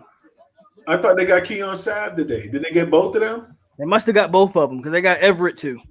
And he was supposed to be a heavy North Carolina guy. And at the last minute, he goes to Clemson. Why these DBs want to go there, I don't know. But that's where he went. You know, y'all don't know the at DF, I would never do just only content. I love football too much. But Dalen Everett and this kid Sabb. I like Sabb, by the way. I know everybody that's from his hometown, Williamstown. I like Everett. I think Everett's a dog, but why Clemson? Good luck, Everett. We'll probably never hear from you again. They don't know the running joke, Alo, but if you play Clemson, you're a big time receiver, you're gonna make some money. they always find a Clemson EB, man. They always find it, man. Kainze, one of my Miami fans, but Kainze is one of my biggest supporters. Look, man, I shout Jurgen out a lot. One of the reasons why he's on here, that's one of the guys who I said it before and I'll say it again. One of the most, when it comes to this game and this football, one of the most knowledgeable dudes I've ever met. Appreciate One of the y'all. most knowledgeable dudes I ever met when it comes to talking this football stuff. Thank I've you. learned a lot just from talking to him. Appreciate y'all, man. I mean, I used to ride for Miami really hard, man, but football just too fun, dog.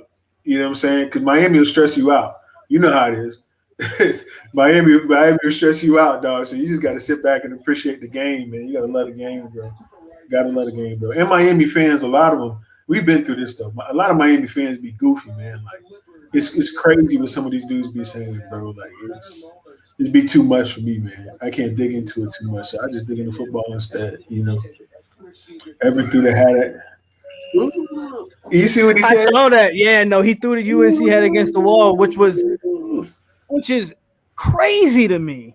Bro, Because he was UNC lean. What happened in that recruitment in the last minute that not only did he not pick him, but he completely disrespected him? this is, if I could just say this, UNC has been on a roll in the region, though, right? We can agree with that. Like, Yeah, absolutely. so for them to be on such a roll, and I'm going to assume that he's from the region. You know what I'm saying? Originally, probably. Yeah, Obviously, he plays so at IMG, but he probably is originally from there. that's crazy. That's crazy. Look at this guy. Never showing up, but always want to comment. He want to show up and say what's up to you. Cook, Always, Dalvin Cook. This okay? That's the easy. I'm sorry. Go ahead. that's My bad. not even a debate, no squad. That's- Come on, bro. That's not that's- even a debate.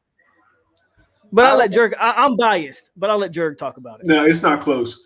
I don't think Etienne would start at Miami over Duke Johnson.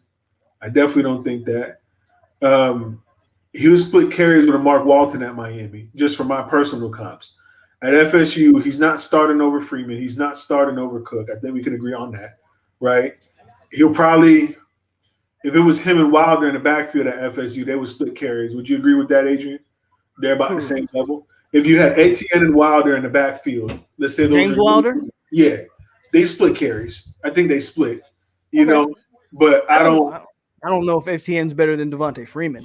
No, I don't. I wouldn't pick him to start over Freeman. I wouldn't pick him to start over Freeman or Cook ever. It's not even close. It's not even close. There you go. That's coming from a Miami fan because want to say I'm biased, which obviously I am. But come on, man. But y'all, I told y'all, Dalvin Cook. I mean, Devontae Freeman showed up in big games. yeah. Dalvin Cook obviously showed up in big games. What did Etienne do against Ohio State in a playoff game? How many yards did he have? He waiting for the scheme to open him up. Yeah. They run that damn Yeah. I don't even know what to call it, man. It's not like a swing pass, but he'll kind of check protection at the line of scrimmage and then just dart out to the flats. And I felt like that's all I saw from him his whole career. That and then stretch, out of pistol formation. I remember that about him a lot, bro. Romero's being just off topic. This is more of the fight game. Romero's being pretty careless in this fight, guys. Now he's winning the fight from what I'm looking at, but he's getting caught with some shots he probably shouldn't be getting caught with. Anyway, Chris Thompson. Chris Thompson is very underrated for the state back. He broke his back. But before he broke his back, go watch Chris Thompson versus Wake Forest. Like he was dynamite. Back when I think Akers is a better overall player than Etienne too as well. Sure. He played on bad teams. Sure. But I mean, you see what Akers is doing in LA right now. Sure. So I agree with that. Sure. Hey, exactly what John Shields just said, by the way. Exactly what he said. I remember seeing that shit. What did John say? Cook was a cane killer. Yes, he was. So was Freeman. Nah, man, not Cook, boy. Not like Cook was, but Freeman had his best games against Miami as well. Y'all run this damn off tackle with Dalvin Cook, bro, and I get sick to my stomach, dog. Y'all see that edge just like he's running the 200. He hit that curve, boy. He's out of there. Out of there.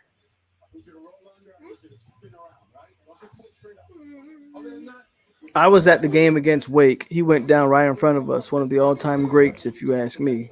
You talking about Chris Thompson? Chris Thompson was good. I wouldn't call him an all-time great, but he definitely was a guy who, if his back doesn't, if he doesn't hurt that back, who knows? He would have been FSU's first 1,000-yard rusher before Freeman got it. First 1,000-yard rusher since Warwick Dunn. Let me make sure I preference that comment. Hey, shout out Warwick Dunn. Absolutely. We forget about Warwick, man. I love me some work done, man. The player and the man. Yeah. Oh, he's crazy. Yeah. Wasn't it his mom? His mom was a cop that got killed on the line of duty, and like it's crazy, bro. And now he, like, every year he gives houses to people, like, Yeah. and he does it so under the radar. You wonder why it doesn't get covered more. Like, Yeah. but yeah. Well, we know why, dude. Work, yeah. Work done's awesome. Work done's Yeah. awesome. Hell of a man. I know the Dolphins will stress you out, man. Well, he's a Buck fan. If you're a Dolphins, Yeah, if you're a Dolphins fan, hear fan, from me, boy. You do not want to hear from me, boy. I hear too being a much. Miami Dolphins fan is equivalent to me being a Knicks fan. Right. It's equivalent, bro. Like Right. I put myself through torture. Now this year we had a great year, and I hope Right. we build on that as far as these Knicks go. Right. But I think if you talk about Dolphins, I think the equivalent is like to the Knicks. The Dolphins just, if you're a Dolphin fan, I feel for you. You know the only difference though, Adrian, is that the Dolphins played with the dude who brought the vertical passing game to the They had again. We just talked about it the last time we were both on here. They played. They had the Knicks have never had a guy that you would ever consider one of the greatest. That would be having Jordan, LeBron. Right. That would be like the Knicks having. Yeah. Great point. That would be like the Knicks having LeBron and never winning a title. Mm-hmm. His whole career, his entire career, in the league, like, again, the NFL, you can control your circumstances a little bit. The NBA. And the only thing the Dolphins can speak to is that undefeated season that none of their fans were alive to see. No, bro. That's crazy. What was that, 72 or something like that, right? 72 fins, yep. The only thing they can speak to. Redavius, here's the problem with that logic, though. They weren't in the NFC East, right?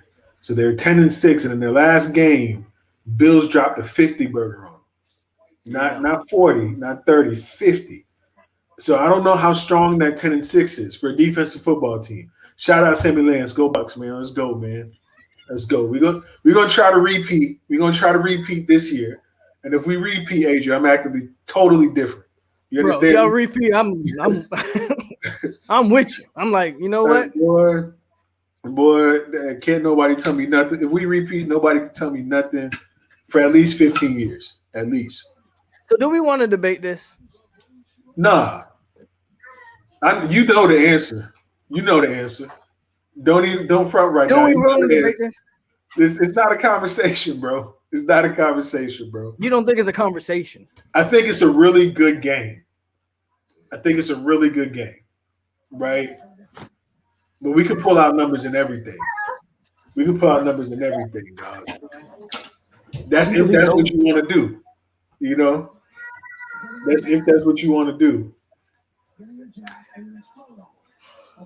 I'll let the chat debate it. Work done gifted Deshaun Watson family a house. Oh, I didn't know that. He did. That's dope, though. Yeah. I say ETN was the best Carlos Williams level, and I'm being generous there. You know what? That's not a bad comparison. I think Carlos Williams I think Carlos is a better athlete, but as far as running back, I don't know if that's a bad comparison. Carlos, again, that's a safety converted to running back, so he had a lot to be desired as far as a running back goes. But pure athleticism, Carlos was a monster. Right. But they had very similar type of running styles and games. And look who decided to show his ass. There you go. What's up, y'all? There you go. Hey, real quick to Sammy. Exactly like UNC gave us 60. I gotta hold that. Unfortunately, I gotta hold that. That's I would blame the Miami Dolphins for that though. Because that's y'all karma feeding into the Miami football program. That's the problem. Let me speak to Maiden Dade and Rose real quick. Yo, what's up with Romero? He ain't made quick work of this boy yet. What's going on? So y'all, I'm not watching because obviously I'm talking. Ooh, and he's getting caught again. Romero's getting caught with punches. Now that was just a push down. So y'all fill me in. What's going on with this fight, man? But let's see what we got. What you got for us, Terrence? What's up? What you doing tonight, man? Well, tonight, man, taking it easy. But I was paying attention to some of the things. Like a lot was said about the running backs. It's sad that we kind of got to view Etienne that way. But that's kind of what But he's Clemson's a done product to of their a guys. system, right? Yeah, He's a it's product what of they've that done to system. their guys. That doesn't mean he won't have a solid career, but If he's used correctly, sure, he could have a solid Yeah. career. But when we're talking about comparing him to Dalvin Cook and Devontae Freeman, I would just take these guys. Devontae Freeman's production in the NFL and Chris Thompson's production was in the NFL Etienne over what ever- when he's was- going to do. when was Etienne ever looked at as the guy where give him the ball and get out the way, No, and he's going to take us there? no. Dalvin did that for us too many times. It was beautiful to watch, man. Watching Dalvin If Dalvin football, played for Ohio State or Michigan or Alabama, he would have been a Heisman Heisman. Yeah, he would have a Heisman trophy. Mm-hmm. Dalvin And the was fact that he didn't get one-man army. He was invited. a one-man army. The fact that he didn't get invited. We that talked year. about this not too long ago. Yeah. Yeah. It was a travesty that he didn't even get invited. Terrence, you still mad about Christian McCaffrey getting invited? I agree with DF. Nah, he deserved to get invited. Okay, cool. I'm just making sure. Y'all agree with DF? I was never mad that I was mad that he got invited. Dalvin to get invited. Yeah, I was. Mm-hmm. It's What do y'all crazy. think about DF's comment right here? Was that? DF's comment. They're the same guy. I Compton is the same guy. They're the same. I think Spiller's I think better. Spiller was more explosive. Yeah, I think Spiller's better than Etienne. And FSU did drop the ball on Spiller. But, I mean, at least Spiller, I think he had over 1,000 yards with the Bills. 1 year. Right? Yeah, he had 1,000. He had Spiller. The reason I don't like Spiller. Remember about to finish him off? Wait Go for ahead, the, guy. Go ahead. wait for the- no, I want to hear the knockout. No, Saved by the Bell. But no, we had in the fantasy group on in discussing sports, y'all remember, I used to have CJ Spiller like every year for 3 years, and he would never blow Just up. hoping, right? Just hoping he would One do of these something. days. CJ was just one of those dudes that it's like Spiller to me was a poor man's Reggie Bush, and Reggie Bush wasn't that great in the NFL either. agreed. But he was a poor man Reggie Bush. Agreed. Well, you all know, and we I don't know if we've had this talk between the three of us, but LaShawn McCoy ended up being everything Reggie Bush was supposed to be. Everything Reggie Bush was supposed to be. He don't get enough credit. Now, I've also had somebody try to convince me that LaShawn McCoy is the running back of his era as compared to Adrian Peterson, which we're not gonna get into. Adrian Peterson is the only running back over 35 in the NFL to have 2,500 yards over the past 3 years and 20 TDs in the past 3 years. Mm-hmm. Mm-hmm. He's insane. Like 36. He's insane, bro. He's 36 years old. There's a grown man out there, bro. Man, I was talking to somebody who's played running back with him in Detroit, and dude's still probably the best in shape out of all the running backs on the team. Sure. Go get your gun. He's a grown man, bro. He's been that way, bro. He's on another level. On a Physically completely in different level. better shape than everybody else. Yes. Yeah. At He's 30, probably the 30-some only. years old. He might be the only player that could have come from high school, gone to the NFL, and made a career out of it. Might be the only dude, man. Yeah. He's crazy. Just have to get it. He's crazy. Just go straight to that. I'm trying to think, is there anybody else that maybe? No. Derrick Henry? Derrick Henry was a grown man and stuff from day one. I mean, he could have gotten NFL carries, yeah. Miami Central alum. There you go. Shout out to you. Shout out to Central Rockets, man. Yep. It's a good football. We got to get the same from over there. I hope we get that kid, man.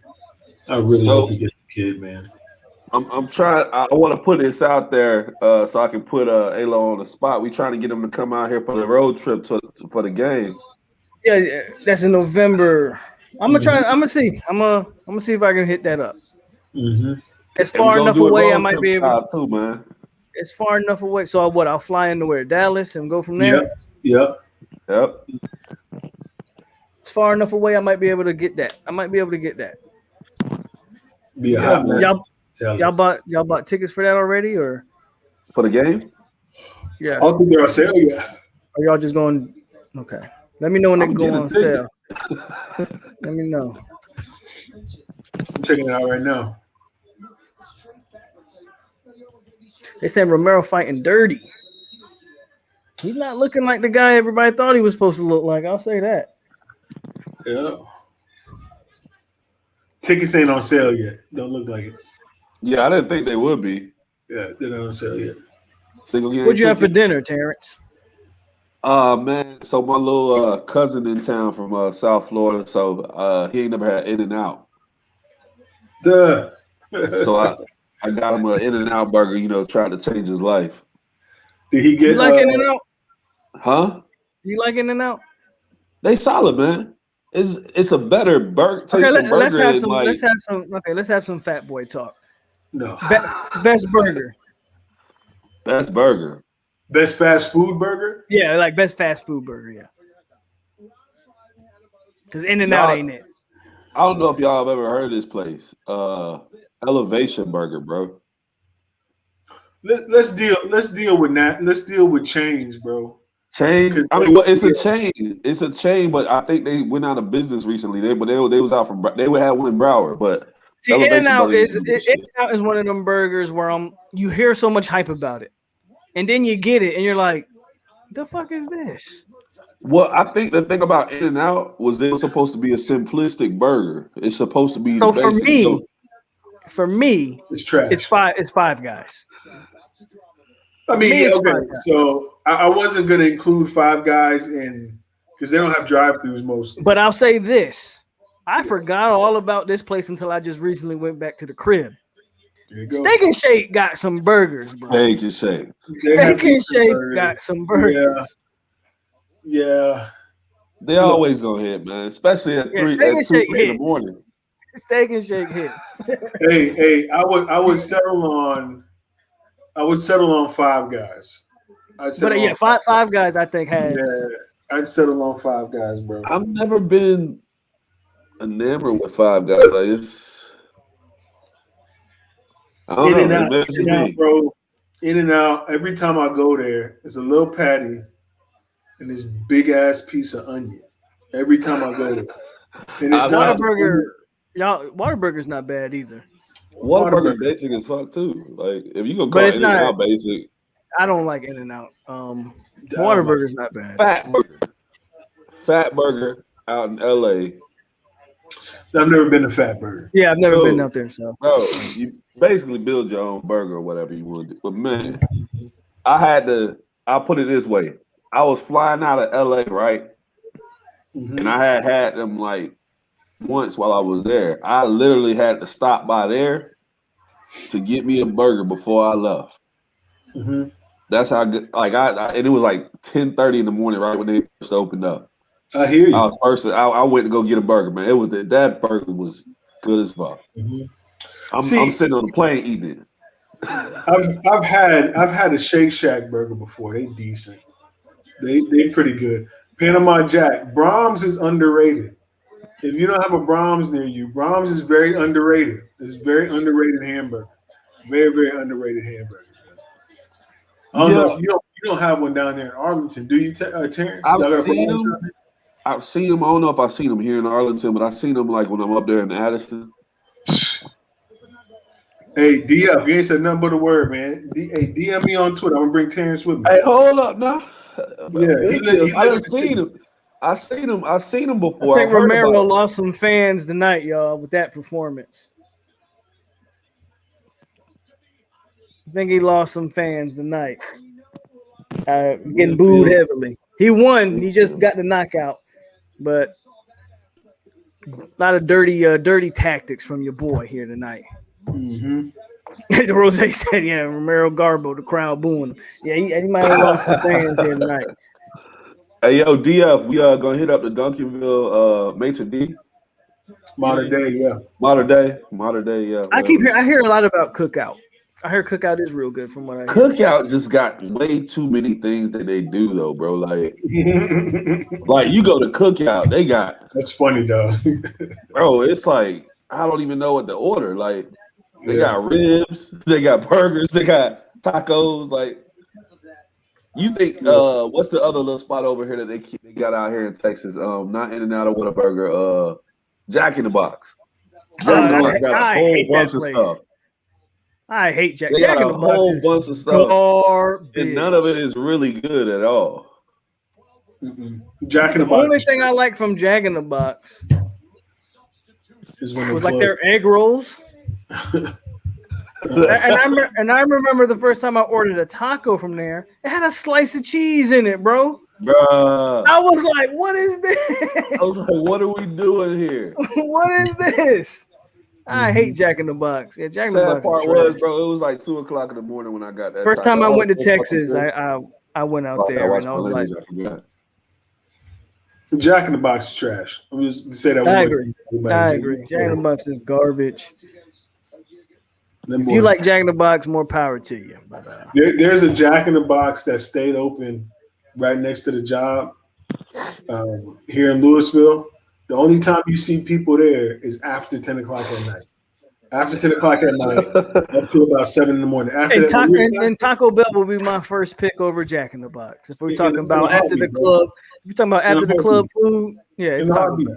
Taco Bell. Get you a little quesadilla, you know what I'm saying, and be out of there, bro. You know, Steak and Shake is after the club food too, man. But they don't it's have just it in good. Texas. They don't have steak. Oh and no, shake they in have Texas. one. They have a Steak and Shake in Arlington, right by, Oh, not okay. too far from the stadium, bro. I believe me, I that's one of my stops on the way home. they closed the one up here. They closed Yeah. the one up here. Yeah, they closed it. Not enough I mean, people. man, that happy hour on the milkshakes too. There you go. Crystals. Yeah, we got a Crystals in Lakeland. Crystals is like what's that other? Not White Castle. Crystals is like White Castle. Yeah, Crystals is like White Castle. I want little tiny little burgers with onions on them for. Yeah, I don't want this shit. I'll go to Checkers. Bro, Checkers. See, okay, I haven't had Checkers in 10 years. Oh, bro. So that might be why I left them off my list. I haven't had Bro, Checkers. when I went to the crib, I had all of that. Steak and Shake, Checkers, Yeah. everything that ain't in Hawaii. I indulged in all the fatness. Yeah. I'm trying I to go think. straight to Pollo Tropical when I get home, dog. Polo Tropical, I was in that too. Bruh. I was in that too. In a They kind of heartbeat. fell off. LeBron They kind of fell off. They got this place in Palm Beach called La Brasa. That shit is delicious, bro. Then when we went to LeBron's Belle always Glaze, it was in, Dixie too. Fried. Yep, there you go. And then, There you go. man, I was there. I was everywhere, bro. I don't think Terrence ever been out there to the mug, boy. I don't know if you ever been out there in Belle Glade like that. Not really. Well, I mean, I got people out there, but not Yeah. really. Boy, you got to get you. Dixie Fried don't even look like a place until you go there, bro. Yeah. Dixie, it look like a hole in the wall, dog. This is delicious. Hey, Ray 50 just asked my favorite question. Hey, Lo. What's that? Hey, where Here do we you go. see Travis Hunter play? Let's talk about it. It's DB. It's DB. The Miami fan will say DB, even though that doesn't do anything good for me. It does nothing good for It's me. DB. No doubt he can make plays at receiver. If you're asking me where his upside is and where he's going to maximize, it's defensive. Where's he gonna make money? It's at DB. Can we? This is a bigger conversation though, because people get caught up in receiver highlights and forget that receivers are dime a dozen. They're always. I don't give a damn about the Dreadnoughts. I'm a Brave, baby. a. Shout out to the Dreadnoughts, though. Shout out to Lakeland, but I'm a Brave. You done heard some recruiting. You done heard some recruiting. You're not allowed to say that, man. You done heard some recruiting, bro. Florida gonna I walk need right some of up them in kids, man. We ain't recruiting nobody at Lakeland right now, anyway. No, really And the not. best boy they got, he got Oklahoma crystal ball right now, which Bro, is pissing me off. I was gonna say, bro. Indy is an Oklahoma lean, and I don't understand that for the life of me. Florida, that's supposed to be Gator territory. Bruh, When How Lake, did that kid go to when Urban was Oklahoma? there, they got everything out of Lakeland. Come on, bro. That damn near whole team was built out of Lakeland. No, boys. no, When it was, bro. Yes, when Urban It was there, was. that whole team was built Yeah. out of Lakeland. Yeah. If y'all would have had a quarterback, they would have got him too. Mullins They got garbage. Mullins Yeah. garbage, and that's just is what it is. Back to Hunter. I feel like he's somebody you still got to get a touch or two a game, man. No. I think his freshman year, sure, mix him in there, But when we start talking about once the scouts start coming to watch him, he's got to play corner. Now, you want to put him at kickoff? Put him at kickoff return, sure.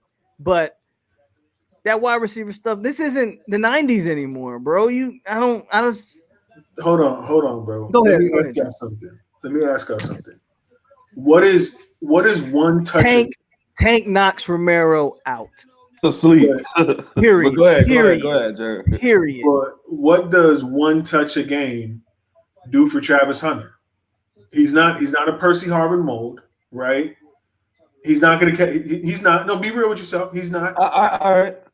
So what you playing DB, like I mean. But what I'm saying is, on offense, if I put the ball in Percy's hands, there was a good chance I was going to get a real good net positive out of it. I think the infatuation with Hunter on the offensive side of the ball is that his ball skills are ridiculous. So if you put, I don't know if I've seen a kid that can just locate the ball and get it every time. So I think that's the infatuation. But what you're saying is right. I just can't give the ball to Hunter, and I don't know if he can turn a 10-yard gain into 60. He's not. So I kind of agree with that. He's not. What you're talking about now is if the ball skills and the what do they call it? And that's why he's a DB. Yeah, that's why he's a DB. Right, because maybe you put him in on your red zone package, but again, like I'm sorry if I'm playing you and I see Hunter in the game, what you think I'm looking for? You know okay, but guess what? If it's a gimmick that helps open stuff up. Because first of all, we're hoping our offense matures this season and next season. Mm-hmm. But if it doesn't, and we're going to be breaking in a new QB more than likely, you're going to need some type of thing to open up the field for you, man. But that's the thing, though, bro. He can be everything in terms of projecting to his receiver development that you want to. But his freshman year in college, even sophomore year in college, I can't think, and y'all can correct me, I can't think of a true freshman receiver that wasn't a run after catch guy, right? Rondale Moore, Percy Harvin, et cetera, who's come in right away and had a huge impact. I can't think of one. It's always the run after catch guys. The speed is there for Travis Hunter. It's there. What did Julio, AJ, what did they do their freshman years? Because those are guys I can Julio. Okay. So hold on, I'll look it up.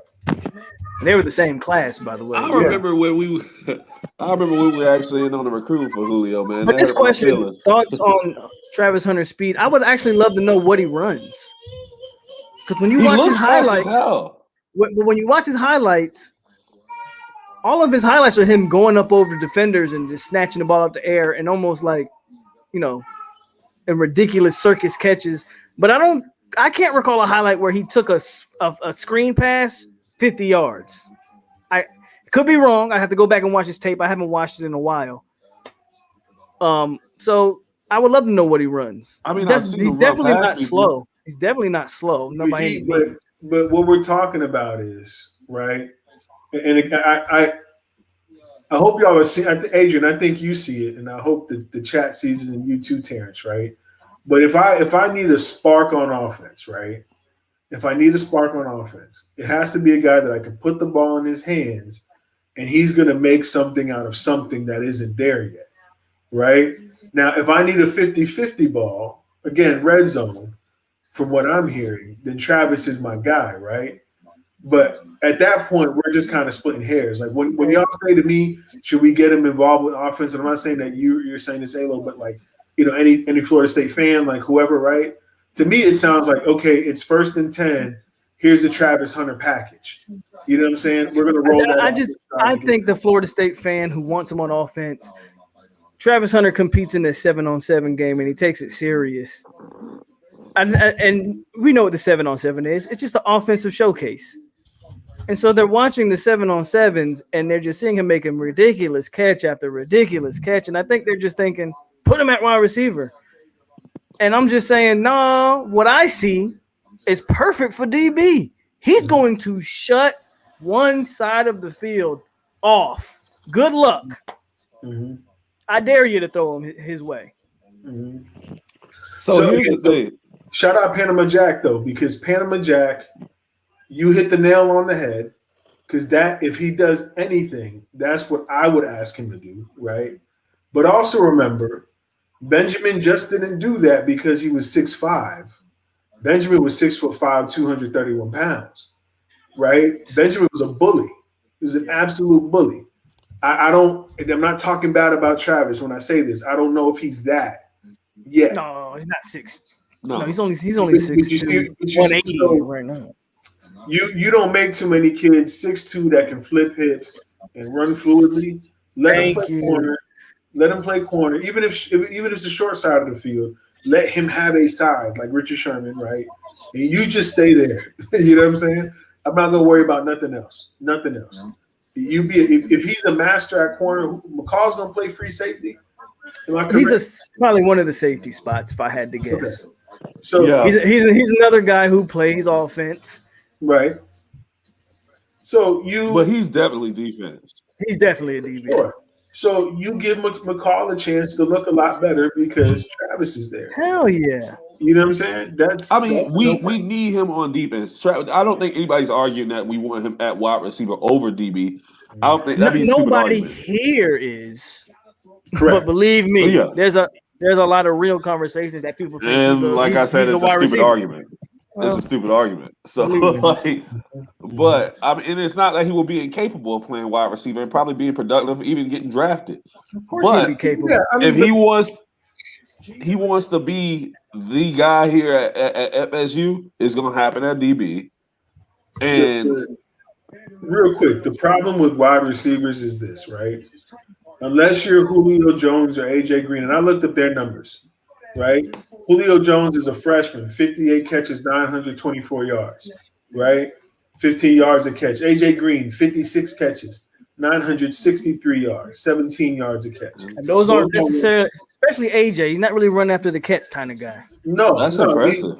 but Those are damn good numbers for two freshmen. They're crazy for true freshmen, right? But again, we knew they were talented, but did they I might have to, maybe my mind's gone. Do you ever remember them energizing a Bama or Georgia game? Julio, yes. Julio, yeah. Julio, I do. Julio.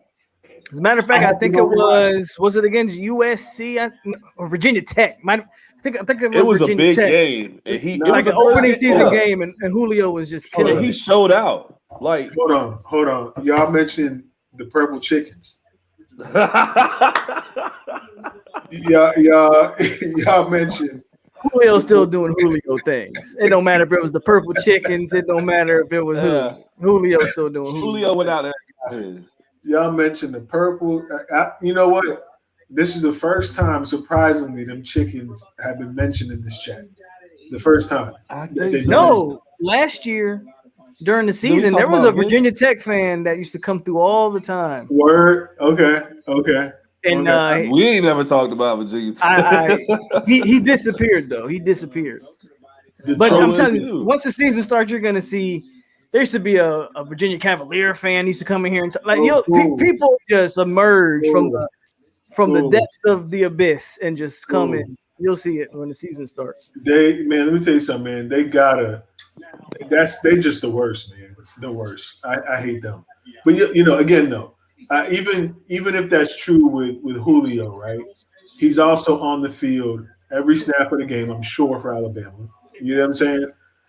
I just, again, you got to have lightning in the bottle if you're going to get a guy in there and hope to get a 20-yard or, you know what I mean, 30-yard, that kind of thing. I know Travis is that guy. I got to go watch McCall, though. I don't know how busy McCall gets at safety. I got to go watch him. Definitely got to go watch him.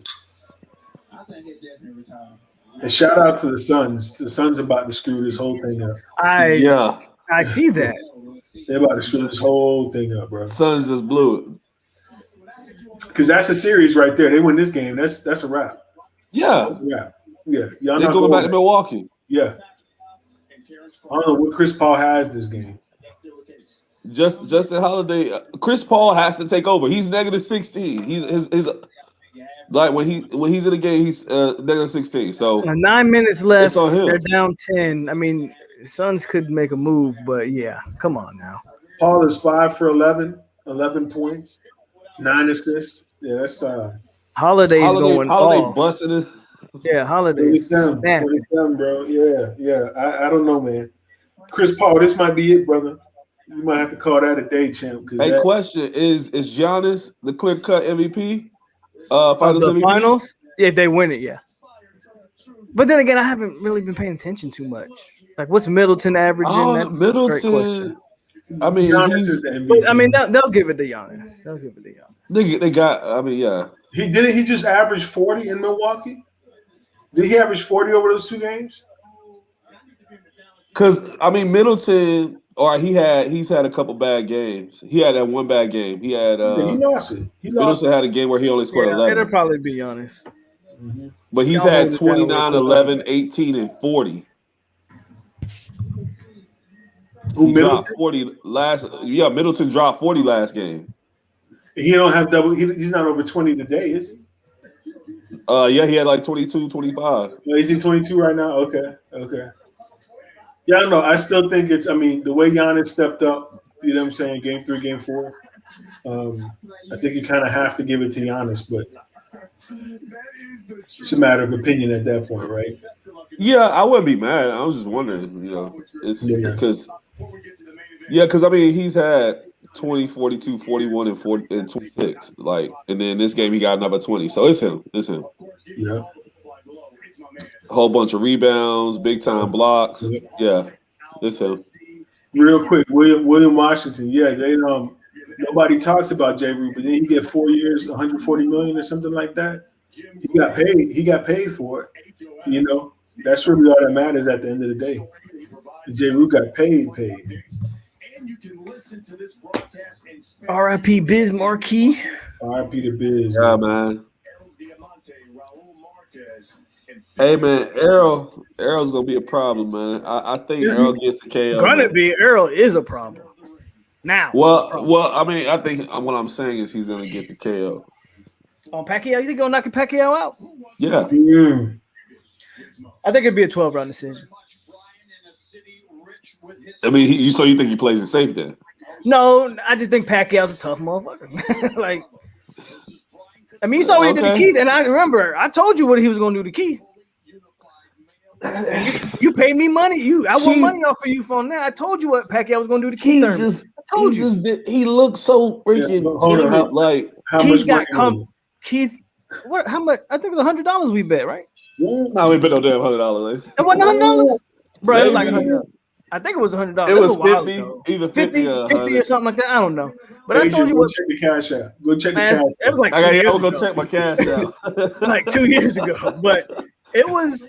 I told you because Keith got too comfortable. Keith ain't got that fight, that hunger no more. But Earl's the dog. I just think Pac's tough though. Is Pac? No, Pac's not fighting tonight. No, Ray 50. Sammy says, "Do you think the more he takes sees the field? If he's healthy, I do. He got hurt in the spring, so we'll see what happens. That Keith, there you go. Keith in love. Keith in love. You're stupid, man. He's just not that dude no more. Keith in love, dog. He ain't got no fight in him, dog. He ain't got no fight in him. By the way, Terrence, I don't know if you saw this, but we had $100 super chat earlier in this evening. We did. So, by all means, guys, if you want to support the fellas, man, the super chat is open. But I say this all the time: if you don't want to give me a dime, that's fine. Hit that like button and share the videos. The more people, the more content. The more people, the more eyes we get over here. That helps the channel tremendously. Amen. That's what's up, man.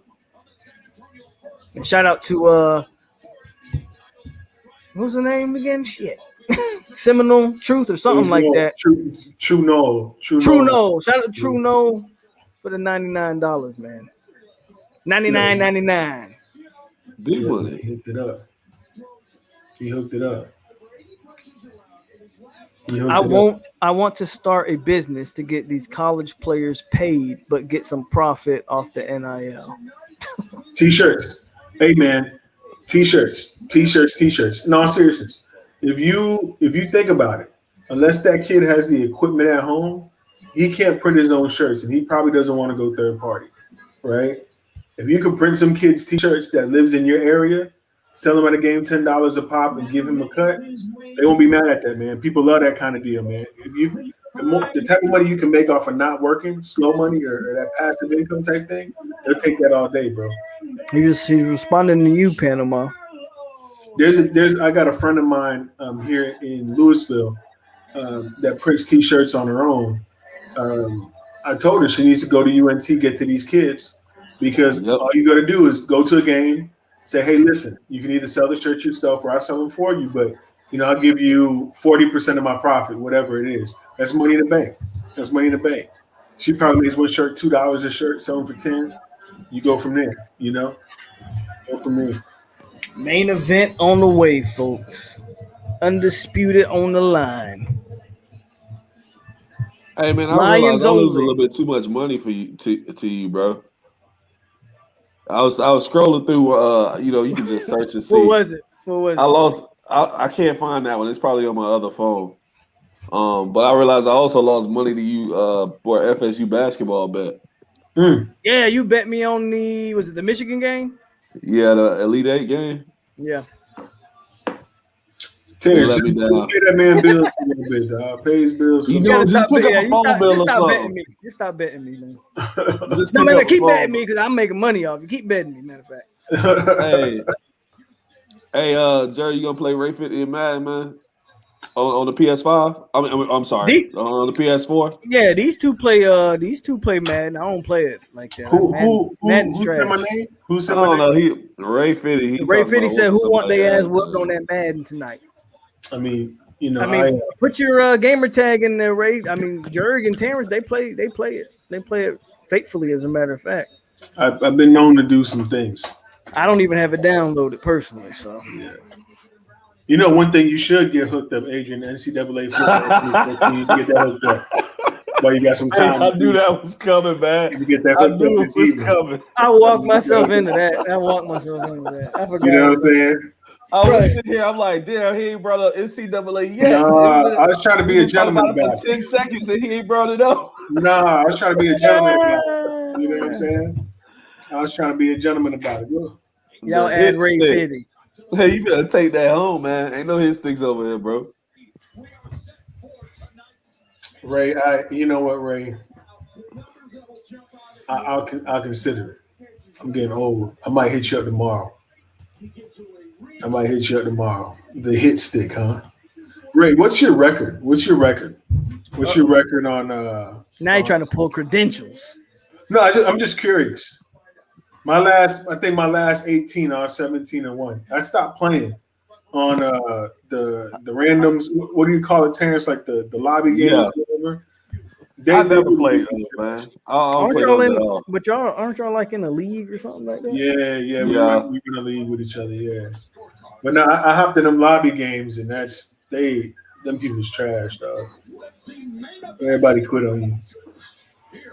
Maybe if we can get A-Lo to join, maybe we'll get a league going. I'll see what Madden 22 is about. If Madden 22 is a decent game, I'll play it. Like he shot it down real quick. Hold on. Now, to be fair, I can download 21 for free right now with the EA Pass or whatever the hell it's called. Yeah, I can actually download it for free, but yeah. I was talking about for 22. Maybe we'll get a league. If 22 is a decent game, I'm gonna wait till y'all get it, but y'all biased, so I'm not even gonna listen to y'all's point of view. So. No, it's 21 was okay. I'm not biased at all. I was disappointed. 21 was the same as 21 was the same as 20, which was the same as 19. 19 was glitchy as hell, bro. 19 was way worse. But I am gonna see what 22 is about. Yeah, I'm not against Madden if you give me a decent game. What I don't like is you giving me the same game. You know what they gave us every year? That's what I don't like. Franchise, they gave us NCAA 14. They did. That's what I'm hearing. 22 is. I'm here on 22. That's exactly what they're giving us. NCAA 14. They give us NCAA 14. And I'm telling you right now, like better graphics. I probably won't buy it. Mm-hmm. Hey, but the only thing they invest money into is that Ultimate Team crap. And I don't play that crap. Look, I'm gonna just throw this out there. You know, you don't have to buy Madden 22 because you got NCAA 14 already. So you can go and fire that up. You know what I'm saying? You fired up. I gotta hook the PS3 back. You see that white you see that white girl behind me? I gotta put the PS3 back up. Hey. Is that a Hennessy sign right there? It is. Yeah. It is. Where you get that from? I want that. It is. What website? I forget the website. Is it That'll go nice in my loft, ain't it, Jared? Huh? That'll go nice in my loft, man. Yeah. Yeah, they got all kind of signs too. What's the name of the website? I when I find it, I'll get back to you. Yeah. And this was just a small version. They come in all sizes too. I just got the small one just to see if I liked it or not. You get the big one, put it up on the wall. In the next year or two, I'm gonna be working on getting a whole bar put in the backyard, man. Rose said his record is trash because he ain't answering the question. Hey, man, I ain't gonna be an antagonist today, man. I'm gonna be. Referee said, "Don't matter about the record, just load up." Yeah. Hey, I guarantee you, he played with Kansas City. Guarantee you played with Kansas City. That's what this feels like. That's like playing with LeBron on 2K. You play with LeBron on 2K, you're trash. Yeah, you gonna play with Kansas City all day, bro. He throw the hill all day, bro. Every day. Hill and Hardeman. Come on, man. You already know what I'm running though. But, just like people draft. If you draft Ruggs in the fantasy draft with the number 1 pick, we already know what you about, man. Mm-hmm. We know what's going on. Wait a minute, what? Cheese. Henry Ruggs, bro. Number 1 in fantasy? Henry Ruggs. People in first round. Yeah, in the online fantasy drafts, Adrian, like if you're doing a fantasy franchise. Oh, Henry just Ruggs. for the 9. Oh, I thought y'all meant actual fantasy football. Oh, no. I was like, what the? Okay, but that makes sense in the game because 99 speed, we all know. Yeah. Madden's always been like that. 99 speed. Hey, Mostert too, as your running back. Mostert as your running back. Yep. There you go. And all you need is speed, more speed. What's crazy though, Adrian, is that throughout the first, up until maybe they started working on Madden 22, I guess, for some reason, speed was negated in ways that hadn't been negated before. Like you used to be able to take a running back, run backwards with him, keep your top speed. You know what I'm saying? But whatever updates, Terrence, you can attest to that. Whatever updates came out in like May, it's like they went backwards on all of that stuff, and the gameplay changed to what it was like 2 years ago or something like that. Man, it was really bad. It really did. Yeah, bro. It was trash, bro. It was trash. I don't play Madden, but I would play the Bengals. I like Rose, man. I like Rose. Rose still Falcons, man. Yeah. The Falcons. Sammy uses the Lions. He ain't beat me with no goddamn Falcons. That's what. At all. Here you go. He gonna hit it. Terrence 2 seconds from now. Well, load up then. You see it coming. And the answer is no. I will not. When I leave here, I'm probably going to downtown Dallas and Gallivan. Hey man, I'm Tonight? 35. Yeah, it's 10 o'clock. Mm-hmm. Well, you be out every weekend. You sure? Man, I'm home. My lady that left me and went to Florida. Oh, so you just snitched on You could look at me. I'm sitting here with y'all boys right now talking with y'all. I could be out gallivanting, tearing up the city. I'm here with y'all. You forgot, bro. Just remember, black men don't cheat. We don't. Bible study. Exactly. Bible study at home. Bible study. I'll see you at church tomorrow morning. Yeah, first thing. 8 o'clock service.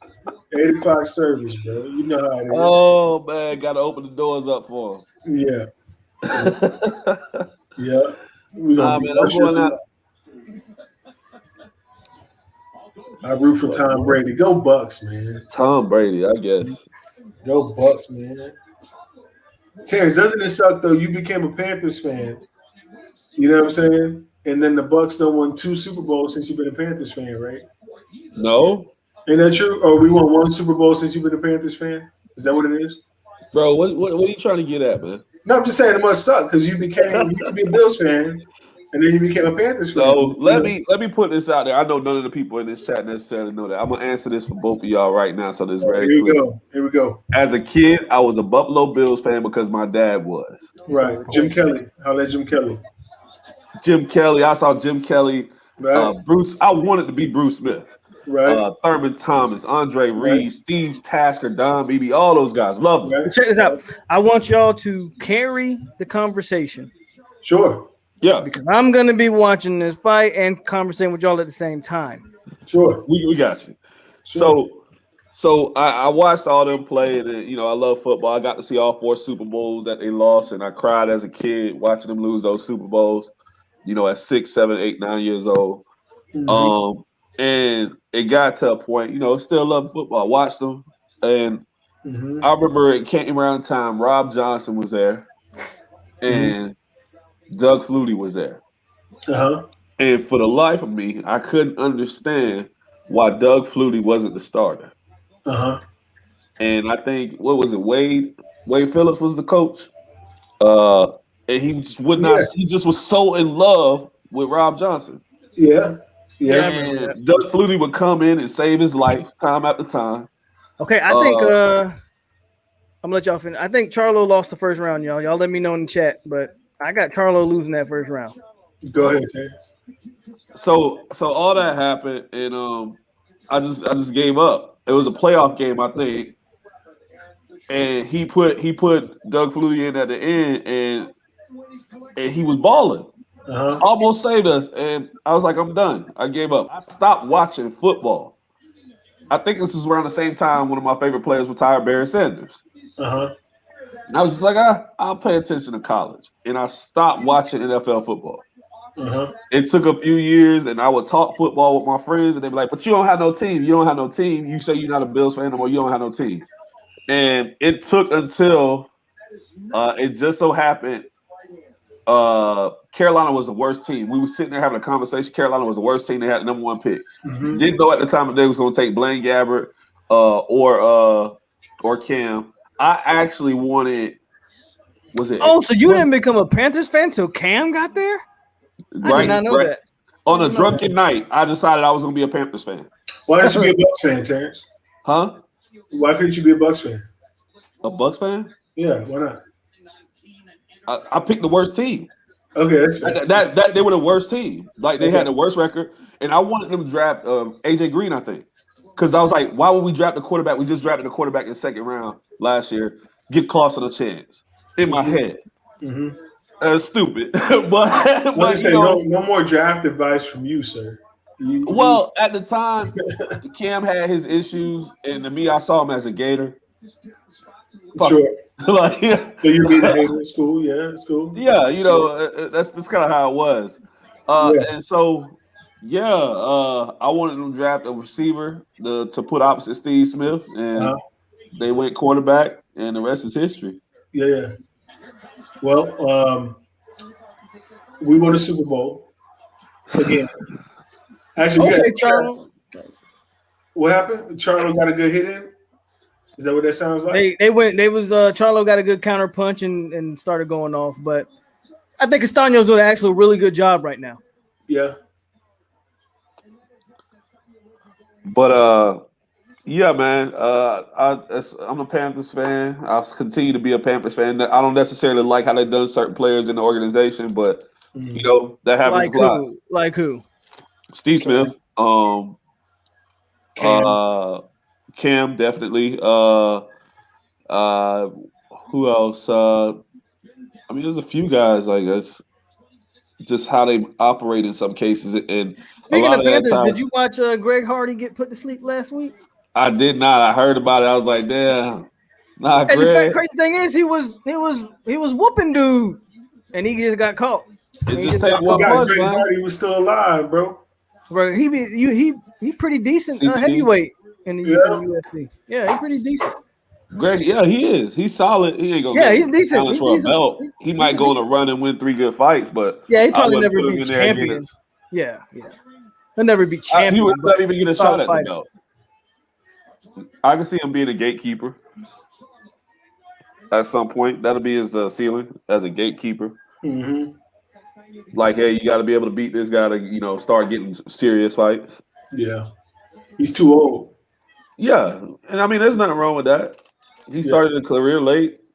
No, I mean, just, to be a primetime fighter, like, you're not, Well, unless you're just killing everybody, like, Well, you gotta think, man. The guys at the top of the game in MMA are in their late 30s, bro. Round There's two is lot a of them in little their late tough. 30s. Round two was a little bit tougher for me. Rose Rose, you says gotta go to Charlo. Charlo had that flurry, but for me, outside of that, I don't really know. I'll let So y'all who- pick round two. I think Castaño's doing the better work, man. He's controlling the fight. Yeah, I think Castaño's controlling the fight. Charlo had that counter punch, and then he had that flurry. But I don't know. That's just how I look at it. Go ahead, guys. Sorry. No, you good, bro. Yeah. And even on that was flurry, they just showed the replay. He had that counter punch where he clipped him. Good counter punch. But everything after that, he missed. He missed everything after that. You gotta He land on missed. something. He missed everything after that. Charlo had the best punch of the round. I think Castaño's controlling the fight, actually. But round three, here we go. But yeah, man. That's Hey, kind of how where's OG Kane at, Maiden Day? OG's supposed to be in here. Go ahead, Terrence. My bad. I never was a fan of the Florida teams all that much. Any team that had Miami in it. Bro, same here. I like when you're talking about the pros, I didn't like the Bucks because I'm from Lakeland and everybody around there is Bucks fans, and it just gets nauseating listening to them. It does. You know what I'm saying? I'm like, man, That's That's how how I felt about the Dolphins. That's how I shut feel. up. That's how I felt too. Dolphins is just like, oh my god. I hated hearing about the Bucks.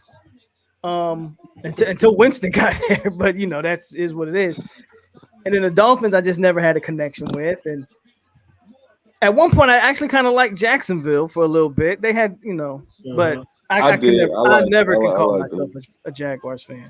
But when they had Mark Brunell, even when they had They had a little squad. even when they had that other dude, oh man, what is his name? The black quarterback, Gerard. When they had him, I was like, okay, that Jacksonville team was decent. Yeah. But just the Florida fans, Tampa Bay. The NFL fans, I mean the NFL teams, I could never latch on to one. Yeah.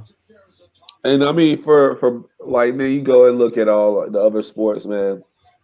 First of all, I'm a Marlins fan, so I'm blessed enough to be a baseball fan whose team has won 2 championships. Yeah, I hate that they changed their name from Florida Marlins. I'm a Florida Marlins fan. Yeah. I'm a Florida Marlins fan.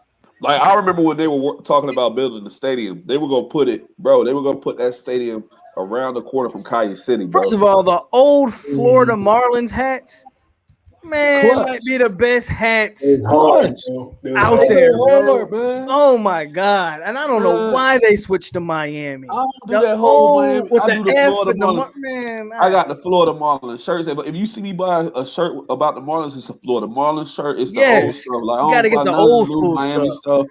I remember somebody got me the Miami hat as a gift, and I think I never wore it. Like, I never wore the hat. Right, Like, it gotta be the Florida Marlins. I rock with the Florida Marlins, not the Miami Marlins. They were gonna put that stadium over there by the casino that they got off of Atlantic and Power Line in South Florida, in Broward County in Pompano Beach. They're gonna put the stadium right there. All the money was there for it. It was a done deal, and Lil Havana swooped in and stole it. Oh shit! Charlo got hurt. Hurt? Ooh, tell me I'm lying. Charlo's gonna put around and lose this fight. Castaño's no joke, and he clipped him at the end of that round. Charlo might have got saved by the bell. Ooh. I told y'all Castaño's controlling this fight. Charlo better get his act together or it's a wrap. Go ahead, guys. I'm sorry. Jeez. All good. I should have been watching, man. You got Showtime? It's on. It's not pay-per-view. It's on Showtime. Oh, it's not? No, it's on Showtime if you got it. Maybe I move into the living room. Well, I got AT&T. Yeah, Charlo's hurt, William. Charlo's hurt. Adrian, you gotta get in the boxing commentating, bro. You gotta get in there, bro. I thought about doing If Snoop Dogg can do it, you can do it. Snoop Dogg. Hold Snoop on, Dogg I'll at be the right point back. where he can do anything you want to do. All right. He doing side quests, bro. Yeah. I'll be right back. Hold on, let me get this game, this fight up. Yeah. Oh, I can put it up here on my my little laptop.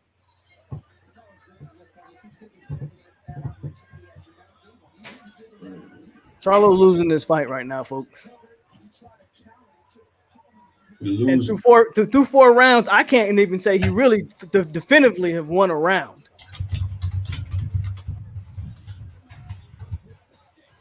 The 154 division is incredible.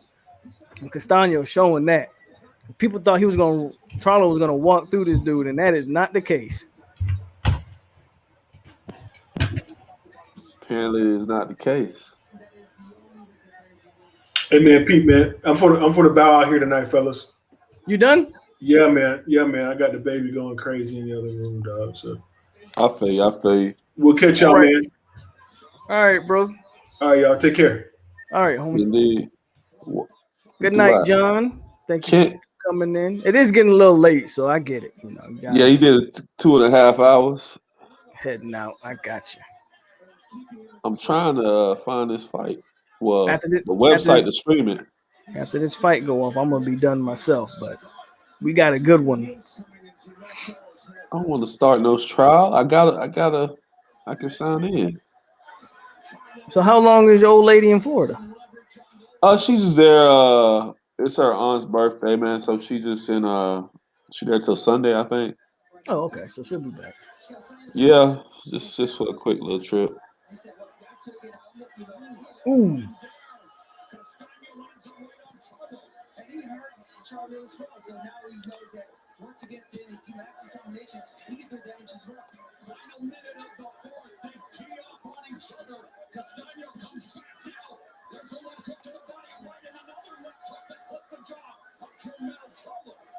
Dang, boy, that don't sound too good.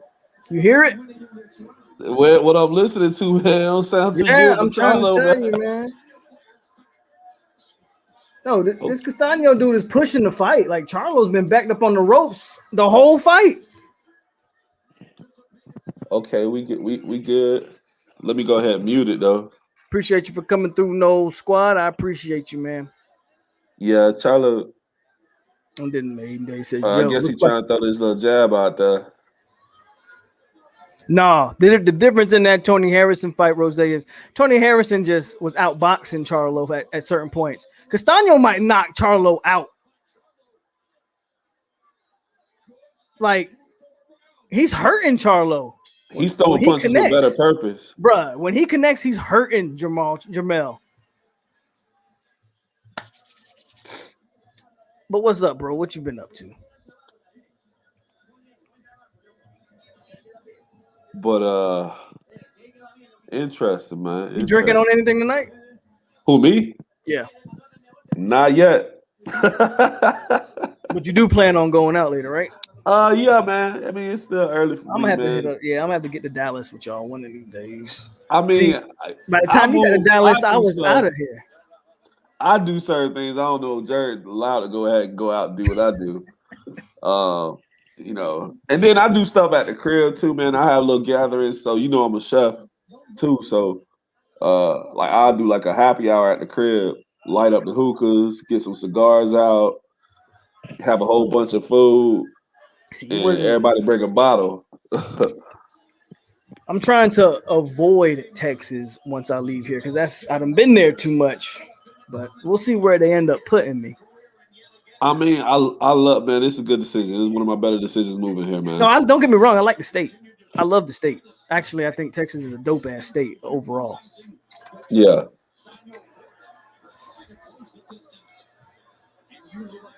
Charlo need to start making a move now. If he, based on what y'all been telling me, he need to make a move now. he has to stay off the, like William said, he's got to stay off the ropes. He gets on the ropes, he's getting rocked. Maiden Day says 3-1 Castano. I said it before. I don't know if Charlo's won a round personally. He had that one punch in the third or second round, whichever round that was, and that's been the highlight for him the whole fight. I think Castano taking a round off. It kind of looks like it right now. That he's not pushing and like he was the previous rounds. Might be a little gassed. Did he really go? Is he trying to bait him in? Okay.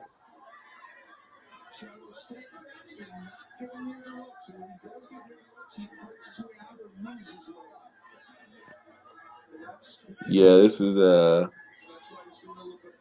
this round has not been the same as the previous rounds, and that's because Charlo's got to get off the ropes. Get off the ropes.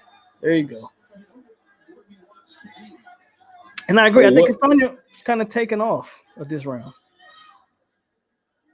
I think you're a few seconds ahead of me because I'm watching it on the. Oh, okay. But it's cool. Ain't no big deal. I was like, on the ropes? What you mean on the? They back in the middle of the ring right now. Yeah, they're in the middle of the ring. I think, you know what, because of how passive Castano was in the beginning of the round, Charlo will probably take the round. This might be Charlo's first definitive round I could give him. Yeah, Castano He's afraid to let that one punch go, though. You can tell. Castano came out with a little bit different energy this round. He hasn't really been throwing. No energy at all. Yeah, hasn't been throwing like he was the previous rounds. I think he kind of took this round off for sure. And I mean, in boxing, you know, unless you condition like Floyd Mayweather, you're going to do that. I mean, he's 154 pounders. Now, see, with flurries like that, he might steal the round. There you go. Charlo got to answer back. Good. Okay. He answered back. Good answer. Hey, this whole fight card has been a damn good fight card tonight. Damn good fight card. Hey, we got 18 people left. If y'all sticking out for the rest of this fight, shout out to you. Hit the like button. I can see Castano maybe even still in that because you saw the last minute, right? Yeah. That's what I'm saying. He might have. Charlo answered though. He kind of answered. Undisputed champions in the 4-belt era. Bernard Hopkins, Jermaine. I was a huge Jermaine Taylor guy. Terrence, Usyk. Yeah. Jermaine Taylor. I remember Jermaine Taylor, bro. I remember when he beat Bernard. I remember when he beat Winky. Mm-hmm. If Charlo don't get off the ropes, this fight is over. B-Hop. Charlo didn't have the same fire in his eyes like he did yesterday during the weigh-in because he got punched, Rose. Hey, everybody got a plan till they get because he got punched. He realized Castano got some fire in them gloves. That's why. So this the undisputed? Yeah, this is for undisputed at 154. Ooh. All the belts are on the line right now. Ooh. Charlo's got 3 of them. Castano's got 1. That's nice. I didn't realize that. Really a big fight, yeah. Somebody gonna make history tonight. And right now, if they went to the cards, Castano would be up. But again, his energy's changed these last few rounds. Is he that tired? Like he might be gassed. Did he blow it all right there? His mouth is open, which means he's trying to breathe. Did he catch his nose, maybe? Mm-hmm. At some point?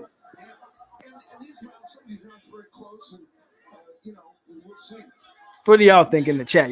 Who y'all got? Y'all think Castano's slowing down? Because it looks to me like he's slowing down a little bit. It might be 5-1-4-2 right now. So yeah, Maiden Day says he might be gassed. And that's what it looks like when the first 3-4 rounds of the fight, Castano was coming out, pushing Charlo to the ropes and putting on the pressure. And now it's like He looks like a different fighter right now. And if he allows Charlo to just sit back and ooh, nice punch.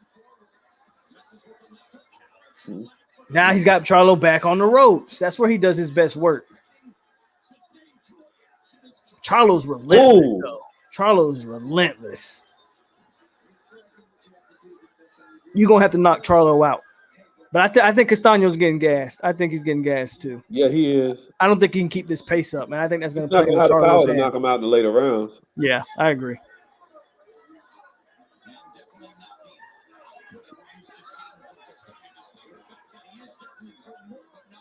It was a right hook that looked like kind of hurt Charlo there for a second. Yeah, I saw it, but again, Charlo, he just when he gets hit, he comes back. So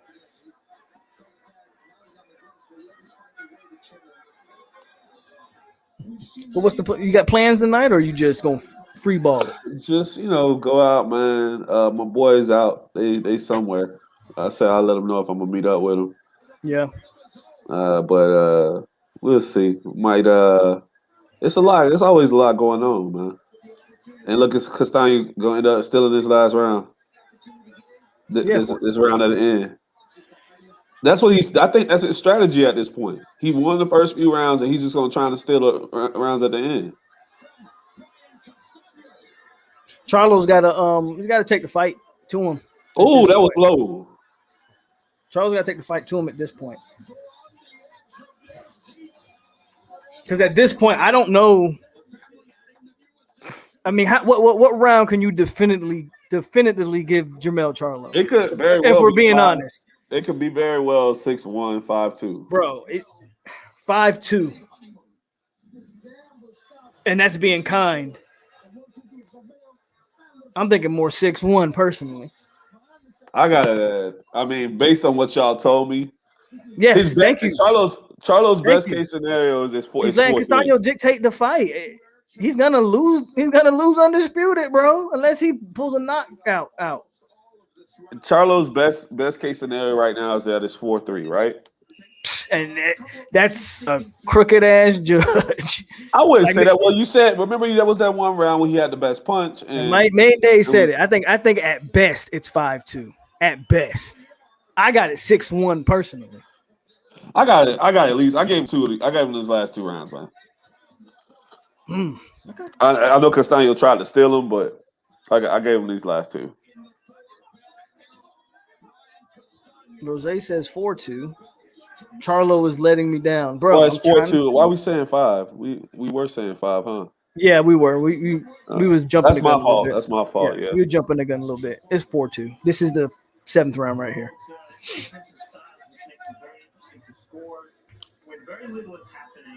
The official scorecards got it. They got it 4-2. Yeah, I got it 5-1 personally. And so they get that last round of Castano. Yeah, they get the last round of Castano. That's what I'm saying. I wouldn't have done that. It's tough. I don't give him that last round. So it could be tied. If he got it at 4-2, it could be very well 3-3. Charlo just got a I don't even know at this point.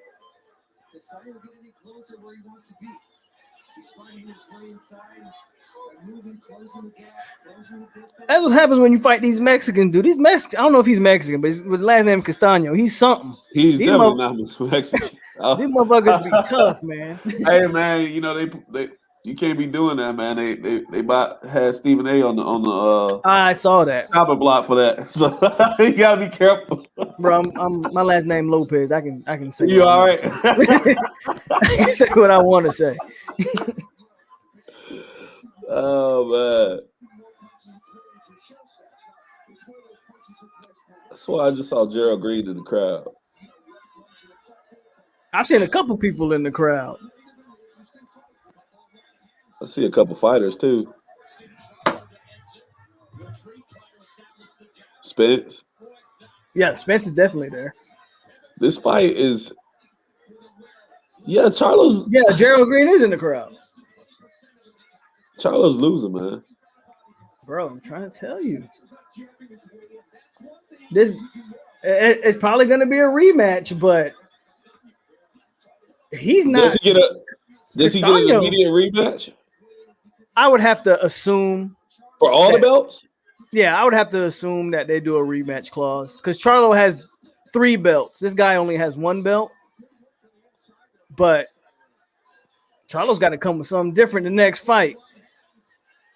Now we're speaking prematurely. We got a lot of fight left to go. Charlo could He get a not gonna knock. knockout, Charlo but not gonna knock I that don't see a Charlo. knockout coming Yeah, in that's not what happened. unless he catches There's it with nothing about what something. he's done that's gonna say it's a knockout. But Castaño's dictating this Ooh. fight, bro. Man, that's another round for Castaño. Yeah. Easy. Farhood Hold on. scores are 100. Charlo needs to stay in the middle of the ring. Spence is in the front. Yeah, I saw Spence. Gerald Wallace is out there. I saw him. Or is that Gerald Green? Gerald Green. I'm sorry. Saw him Yeah, I out saw there. Gerald Green. Yep. Saw him out there. Castaño got his second win. It looks like it, man. He came with the pressure that fight, that round. So Errol Spence is talking about moving up after Pacquiao fight. Charlo said if Errol moves up, he doesn't want to fight his homeboy, so he's going to move up. But then that means he would have to fight his brother if he moved up, because his brother's at 160. I don't know if Errol should move up. Matter of fact, I don't think Errol's going to move up. There's too many fights at 147 still for Errol. Still got Bud. You still got Keith Thurman out there. If I'm Errol, I don't move up just yet.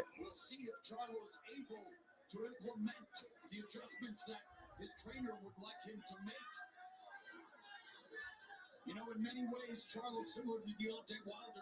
No matter how many rounds they may lose, they believe in that power. And if there's any time left, they feel there's skill in it. And so many of these rounds pretty close. Yes. So this fight could be going in a bunch of different directions. Terrence, you muted, bro. Yeah, I'm on the phone, bro. That's why. Oh, my bad. Oh, I heard you. I saw you talking. I didn't know. My bad. Thurman is fighting Ugas. Right, that's what I'm saying. Ugas is another fight for Earl. Earl still got to be undisputed before he move up. The hell with that. Or too many fights out there for Earl before he move Charlo. up.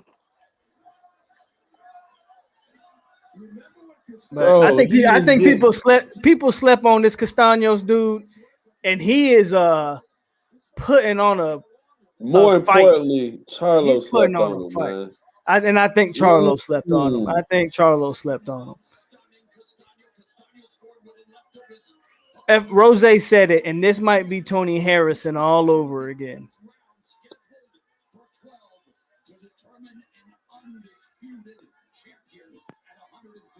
Charlo's, he's letting this guy just do what he wants to do. He's pushing. He don't know what to do. He's dictating the pace. Charlo doesn't have an answer. He's trying to counter punch, but that's just not working.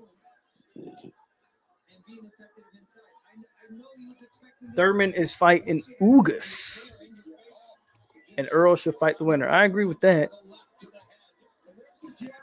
They got a star-studded crowd out there, man. Where they fighting? I don't know. I don't even know where they're fighting at. Are they fighting in Vegas? I don't think or so. Are they in Houston? Because Houston. Is that MGM? No. I don't think so. It says MGM. Oh, yeah, sure does. So, they're in Vegas then. Kane Zay says, damn good basketball game. Son sort of blew it. He needs to let his hands go. Oh, they're in San Antonio. Okay, they're in San Antonio. Makes sense. Castaño's Mexican or of Latin descent. I don't know if he's actually Mexican, but he's of Latin descent. So the Mexican's going to show up and show out. Charlo's a native Texan, so it makes sense. Ooh, he missed with that.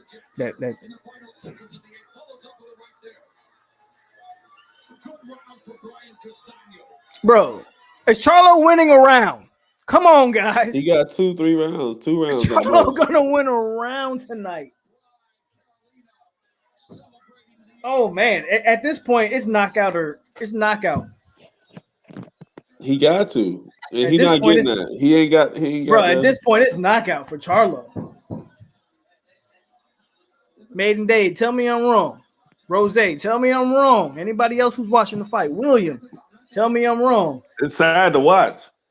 Tell me I'm wrong. Charlo's got to get a knockout or this is over. Because you want to, like, I mean, he's one of those guys like that you thought was he had something, and he just not showing up.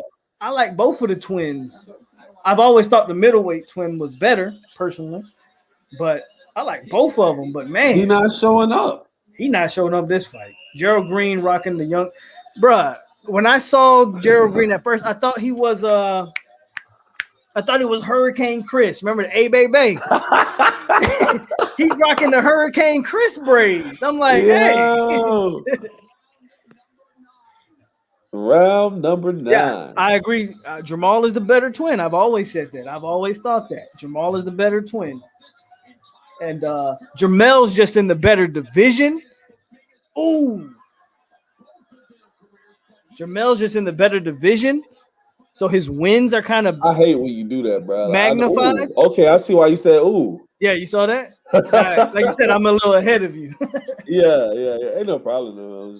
It's like, dang it, now I'm waiting on this punch to land.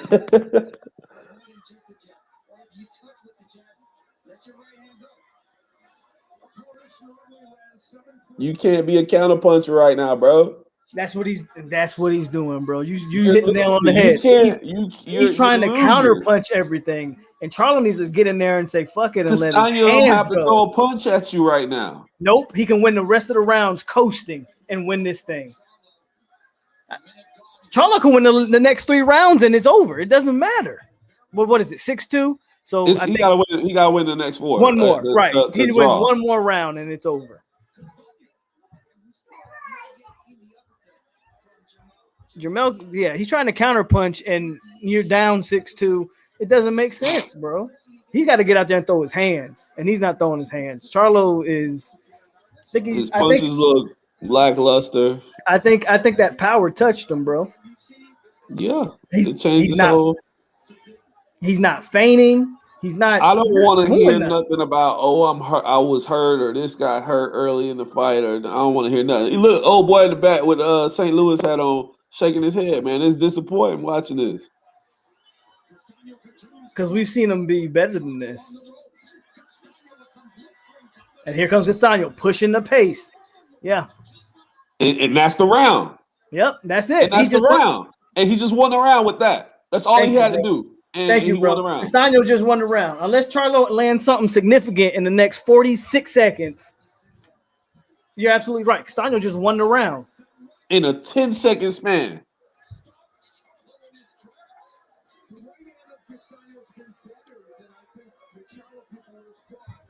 Ooh.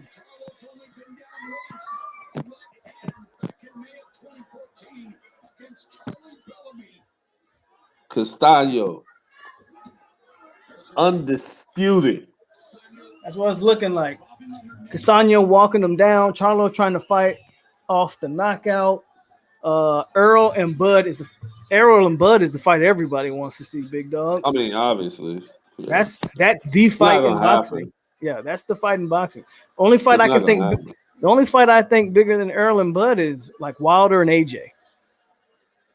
I think the Wilder AJ fight is bigger than the Fury AJ fight. Yeah, I agree. Damn, Charlo. Yeah, I think Charlo. I think it's. Hey, that's all you can say. Damn, man. I want him to get a knockout, but I don't see it. It's not there. Bro, we Lions only over here. I rock with both of the twins. Why that look like Ruiz, bro? Who is that in the corner? Where? Not Ruiz, Ortiz. Old boy look like Ortiz. Like a smaller version of Ortiz, the heavyweight. Oh.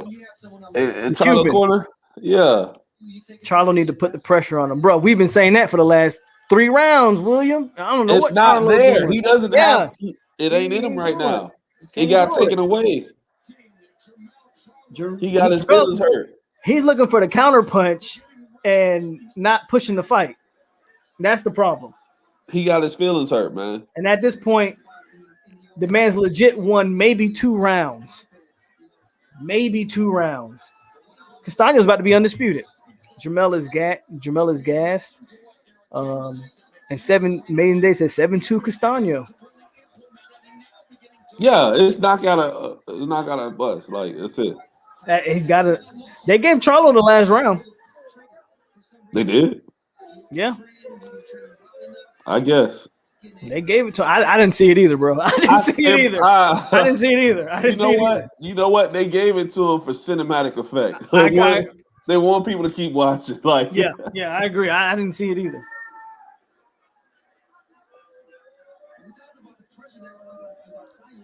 Bro, I've not seen them from the other side of the ring.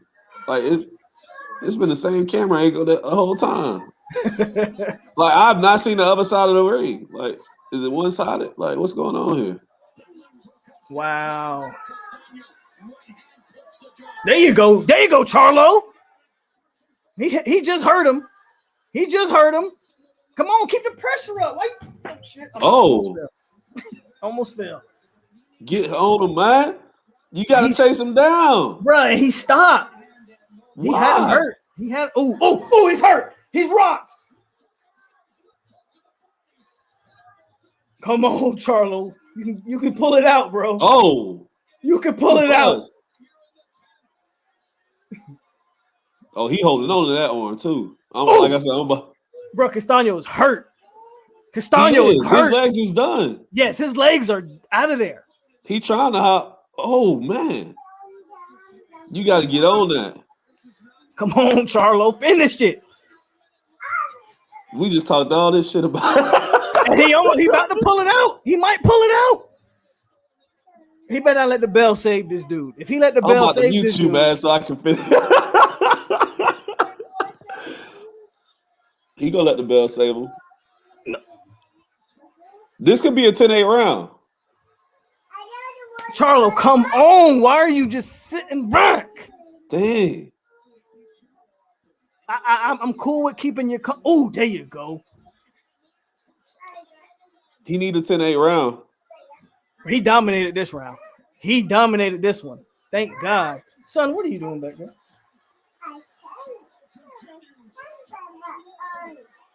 Come on, this could be a 10-8 round. Come on. This could be a 10-8 round. He made it to the bell. I'll be damned, boy. We watching a fight. This could be a 10-8 round, bro. We watching a fight.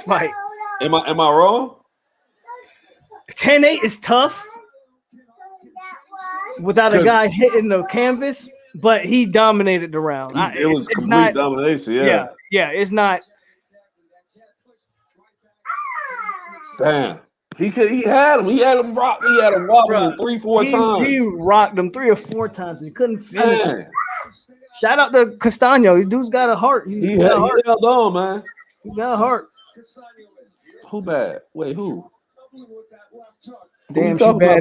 Who? Man, who? I ain't seen her. I ain't seen nobody either. I'm watching. Where's she at? I'm scared in the crowd, bro. Bro, I'm looking. Maybe Maiden Date is ahead of me. I don't see nobody. Well, yeah.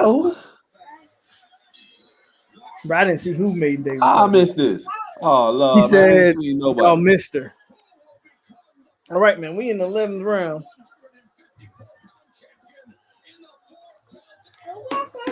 Come on, Charlo. Give us something, man. Give us something, man. Ooh, Castano might be done. Because Charlo opening the round on fire. Ooh. Dang. Adrian. Stop.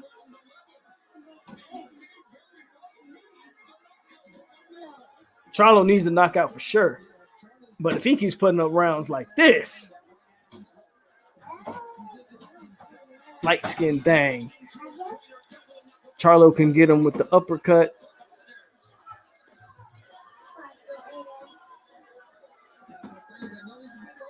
Castano done, bro. He tired. Yeah, I think Castano looks like he's done. Done. Not only is he tired, that 1-2 getting off now. He done, and he a little hurt. He gonna have to come back and clearly win the 12th round. Castano to not give any doubt. The problem is Charlo was so far behind. If he can't get a knockout, Castano coming on a little bit. I can see Castano with a split decision. I wouldn't be surprised if that's how it ends up coming out. If Charlo sweeps the last 3 rounds, I can see a split decision.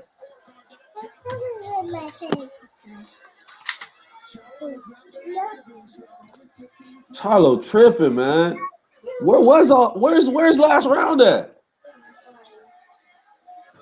He opened up the round good, but he's kind of went back into what he was doing all fight. Yeah, both tired.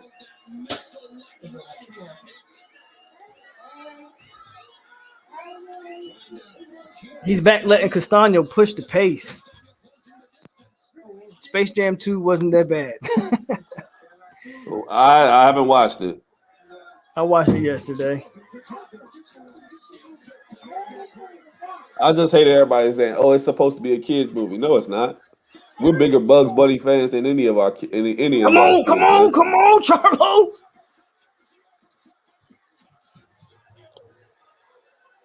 Okay. Bro, they are going blow for blow right now. This has been one of the best fight cards of the year, man. From the first fight, it's been this last round, man. This what everybody. This why I pay AT&T. I got Castano. If Charlo wins this round, it's Castano in a split decision. E-Dub Kane says it was okay. My thing with it is, what did you expect from Space Jam? Like, it was Space Jam, bro. Like, why are we acting like this was supposed to be an Oscar-nominated Academy Award movie? It's Space Jam, whatever. I just thought, I was like, when LeBron was like, "Oh, the haters and this, despite the haters," I was like, really, bro? LeBron's acting isn't. LeBron acting, his acting wasn't that. We was talking about it earlier. The only person probably worse than him at acting is Beyonce. Like, Beyonce is terrible, bro. How Beyonce made Nala sound like she was from Houston, bro. They ruined that live action Lion King for me, bro. I felt like I was about to scream out Southwest, man. Oh man! All right, final round. Let's do it. Charlo, come on, let's go. I think Charlo needs a knockout, bro. Yeah, he does. He needs a knockout. And he needs to throw your hands, dude. He at least needs a knockdown. Knockdown, I think, makes it interesting. Potentially. Because you never know what the judges are looking at and how they're scoring the fight. Right now, they got a 104, 105. So, yeah, a knockdown might get them to win. Yeah, knockdown and get them to win. I can see a draw. If he wins this round, it's a draw, which means they might end up fighting again. Personally, I think Castano deserves the win if Charlos don't knock him out. I thought Castano did the better work all night. That's just me.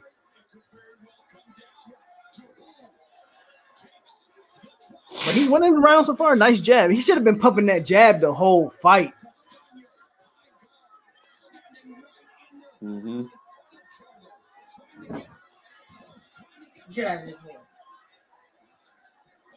Oh, that's Boss Lady?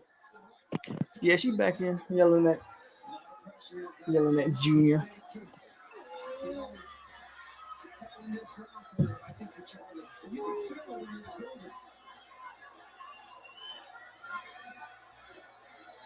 Dude, you cannot just box right now, bro. You need to fight. Come on, man. You can't box right now. Come on, Charlo. Keep throwing your hands. Bro, Charlo's pissing me off.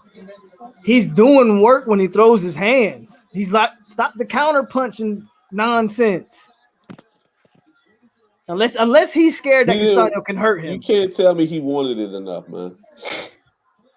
Castano has had a chance to hurt him in the past 5 rounds, bro. There you go. There you go. There you go.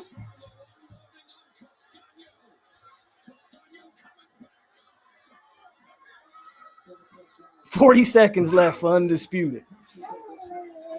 He don't want it, man. You gotta do more.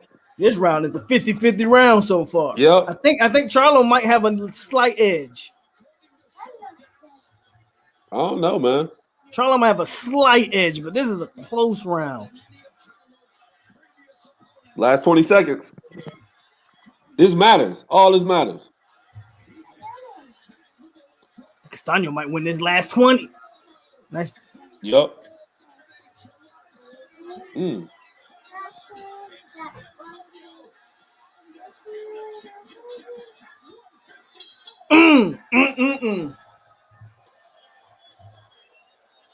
What do y'all think, man? I got What do y'all think? Castano won the last I round. think Castano's about to get a decision victory. Castano, undisputed champion.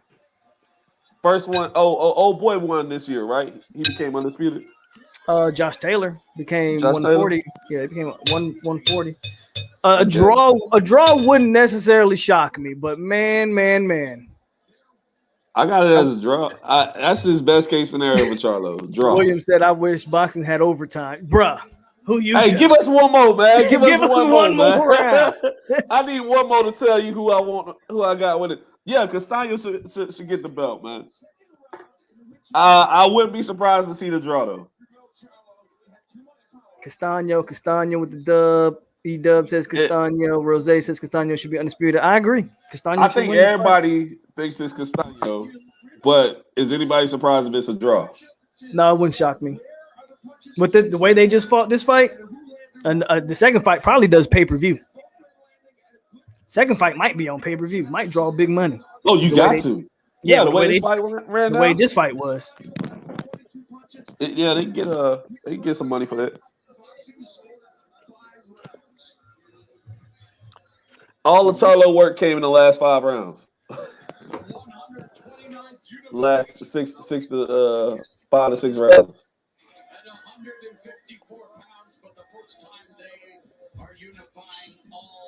Lexington still. Ain't that a porn star? That's what I thought. What was I was like, I saw the name. I was like, wait a damn minute, good looking honky. I was like, you definitely trolling with that comment. Hey, I was like, what? What is going on here? He definitely trolling with that comment, bro. Oh man. Yeah, your boy Charlo needed a knockdown. He didn't get it.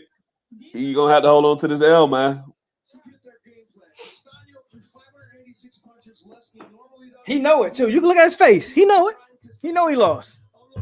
He got his brother there trying to boost him up, but he know. I think Charlo know he let this one go. He let this one go.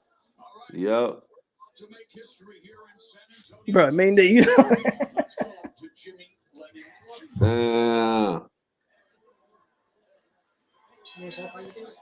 Huh?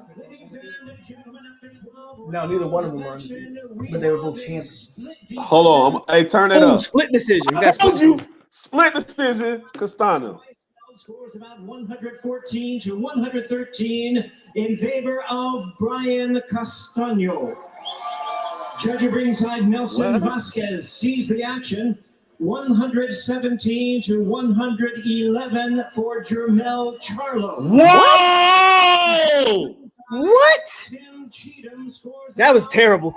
114 to 114. A draw. They're gonna get the money. I told you. They're gonna get the money. Hey, get that money. I love it. Castano was robbed. Castano was robbed. And if I'm Castano, I want the bigger. Castano was robbed. If it's not 50-50, the money's 50-50, right? In this fight? I don't know what the money was for this fight. I couldn't. It has to be 50-50 at least next time. But this was a rob. And I'm a Charlo fan. This was a bullshit. 117 to 111? This was a bullshit. Did he say 117 to 111? Is that what he said? This was garbage. Dude, did he say 117 to 111? Bro, how the hell do you have Charlo winning more than 3 rounds at maybe 4? I got 4 or 5. Maybe 4. I'm not mad at the 114. Wow. 117, 111. Wow. Let me hear what Charlo got to say. The draw was, you know, that's what I wanted to hear. If anything, I wanted You got lucky with the draw, bro. way more than, you know, he did. No, you know you didn't. You know, he'll give a lot of people problems, but like I said, my power is something serious. His power was killing you. You have him in trouble in the second round. Yeah, home field advantage. I agree. Home field advantage. Wow. They ripped him off, bro. I'm shocked. Yeah, my coach told me I needed a knockout in the ninth round, and I just knew that, you know, he knew what he was talking about. Yeah, you're smoking dick. 17. That's I don't know what you're watching. I don't know what you're watching. That judge should be. I don't know. That's no. Hell no. This man threw more punches and connected on more punches than any opponent that you had. Did you know that coming into the fight? Obviously, there was going to be continuous pressure. I don't know that it's fixed, but yeah, they fucked up this one. Bro, what happened to you coming to Puerto Rico? We stayed in Fort Lauderdale, man. You should have told me he was in Fort Lauderdale. I would have came through. Well, I don't know. Well, we was only there for like 2-3 days, bro. Oh, okay. Yeah, like it was real quick. You know, it was the anniversary, so we was just kind of having a good time. Had a lavish room, bro. Nice little 2-story suite. Charlo's not even talking like a dude that feel like he won. Listen to how he talking. I can't wait to go home with my family. Charlo's not even talking like a dude that won. He know he didn't, bro. Again, I'm like, a Charlo fan. Mirror, Stop bro. it. He gotta go look at himself in the mirror, man. Stop it. He gotta go look himself in the mirror and really. Thank you, Maiden Dade. Stop the cap. Now, mind you, Charlo should win the next fight walking away. He should, now that he know what he's dealing with, but he should have lost this fight. Yeah. Castano should be undisputed at 154. He should not be going home with them belts. Matter of fact, if I'm Castano, I don't fight him. I don't take it. No, you gotta fight. You gotta get undisputed. I mean, what other fight, if you're Castano, do you have out there? I'll take another fight before I fight him again. The hell with that. I'm trying to run it back.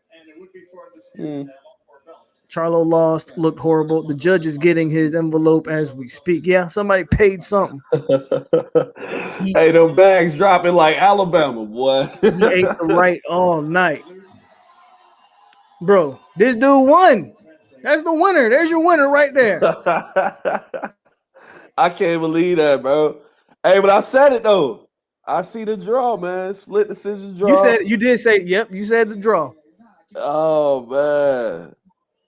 Hey, I just couldn't see Charlo. Damn, Maiden Dade. Imagine if he would have had a knockdown.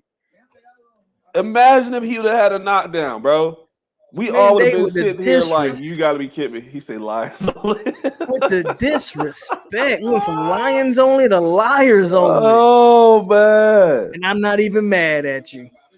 Hey, I can't wait to see. I want to see these headlines, man. Bro, I'll be about to spaz out, man. The you know, smart houses, they kind of get to me at 11 o'clock every night. My door locks automatically. If it ain't locked, it locks automatically. Yeah, that would throw me off because I'd be like, "Whoa, what's going on?" Hey, bro, man, I ain't tell you. You might have seen my status on Facebook, man. I'm at In-N-Out, you know, trying to go get some burgers, and it's like 2 cars. It's space for 2 cars to fit in between me and the car ahead of me because I see this lady about to walk by. So I start to roll up, and she see me on my phone, and she talking about, she points at me and says, "Get off your phone." I was like, "What?" Hey man, walk by. And I continue to roll forward, and she says, "You were gonna hit me." I say, "Lady, you don't leave me alone." I put my hand out. I was like, "Leave me alone. Just leave me alone." Starts to walk towards my car, bro. I literally had to roll that. Yeah, of course. Starts to walk towards my car and is talking about, like pointing at me, walking towards my car. I had to roll down my windows. I was like, do not approach my vehicle. Do not approach my vehicle, man. Ma'am, do not approach my vehicle. Don't come to my car. Like yelling this. Like, don't come to my car. Do you know the And this happened in your like a community or like? Nah, I was at In-N-Out. At In-N-Out. Bro, you know the amount of unmitigated gall you have to approach a 6'4", 300-pound guy? Let's bring in our unofficial Like this 60-some-year-old white woman that couldn't have been more than 120 thought it was a good idea to come to my car and address me. Bruh. That is your apex predator.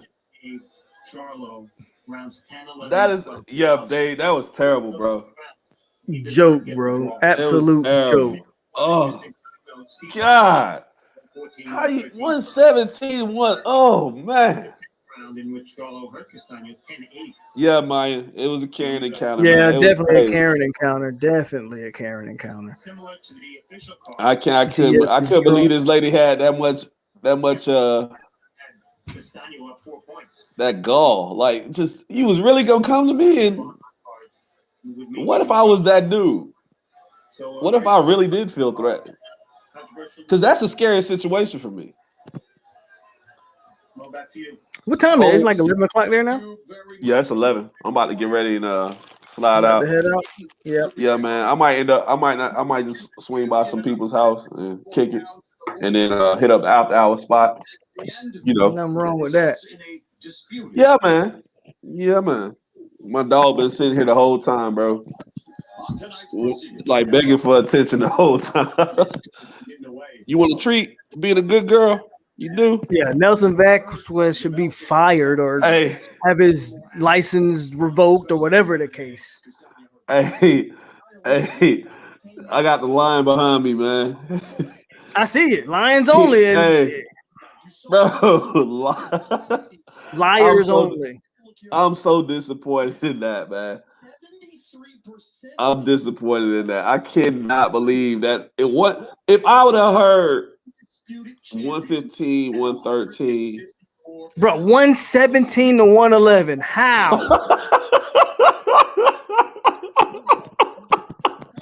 Yo, what fight did you watch? What fight? And like William said, the interview Charlo gave told it all. Charlo knew he didn't win that fight. His brother knew it. He all but said it without saying it. Oh, I'm just happy I get to go home to my family and spend time with my kid. Man, shut that up. I mean, he can't be having to go see his kid, man. No, obviously you can, but come on. If you really thought you won the fight, you know when a fighter feels like they won a fight, when they talking. He would have been talking. He sounded like Timothy Bradley, bro. Charlo sounded defeated. He knew.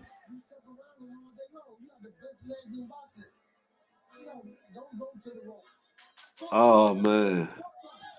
But I'm gonna let you go, bruh. Yeah. Do your thing tonight. Been fun as usual. Always.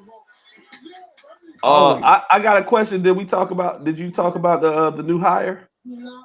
Kenyatta? Yeah, we talked about him a little bit. Okay. Yep. You would know if you would get on here. Huh? You would know if you would get on here. Sometimes, I'm running two businesses, man. I feel you. I got two businesses to run, man. Oh, I'm lucky enough I don't have no kids. Like, if I had kids, you wouldn't hear from me at all. Like, I know. Y'all boys out here, I'm struggling with one dog and considering getting a second one. And I'm like, maybe it's not the right time. Bucks and 6. Look like Milwaukee might get it. Yeah, look like Milwaukee might get it. Giannis gonna get his ring. I guess so. And then people will be able to say something else about KD, because that's what it's gonna come back to. Giannis's ring is more meaningful than KD. Than both of KD. If Kyrie would have stayed healthy, we wouldn't be talking about Giannis right now. No. That's a different conversation. But I'm gonna head out. Yeah. And I'm gonna let you All do right. your thing tonight. Y'all take it easy. Yes, Been sir. great as usual. No, All right, bro. I'll no holler at you. worries. Yep. All right, bro. And as always, guys, we stay classy Seminoles. Hit the like button on the way out if you ain't hit it on the way in. Yeah, DF. Look, I could go on for the next hour about what I just watched on that TV. Charlo is lucky to be walking out with a belt. Period. I can go on for the next hour. I don't want to do that. I'm hungry. I want to eat and all this other stuff. Shout out to everybody who came through and kicked us with it on this fight night. But what we just witnessed was a great fight, but it was a robbery. And we all know it. And Maiden Day said it best. Liars only. But it's your boy Polk over here on 863 Seminole TV. And as always, stay classy Seminoles. And we at you, baby. I will catch y'all next time. I'll probably do a show Monday or Tuesday, one of these days on the following week. But I'll catch you guys later. T2Y, you showed up a little late, bro. But shout out to T2Y, eventually came through. But this was a damn good fight card, man. We saw a damn good fight card tonight. But the way it ended really has me blowed. And I'm a Charlo fan, but when a guy deserves it, he deserves it. And Castano deserved that. But I'll catch you guys later, man. Next time on 863 Seminole TV. Slide tomorrow at 4. Okay? Bet. I'll be out tomorrow at 4. That's about 10 o'clock. I might be late to that, T2. I might be in church. If I'm not, I'll slide for sure. But all right, boys. See y'all later. Y'all have a good night. Be easy.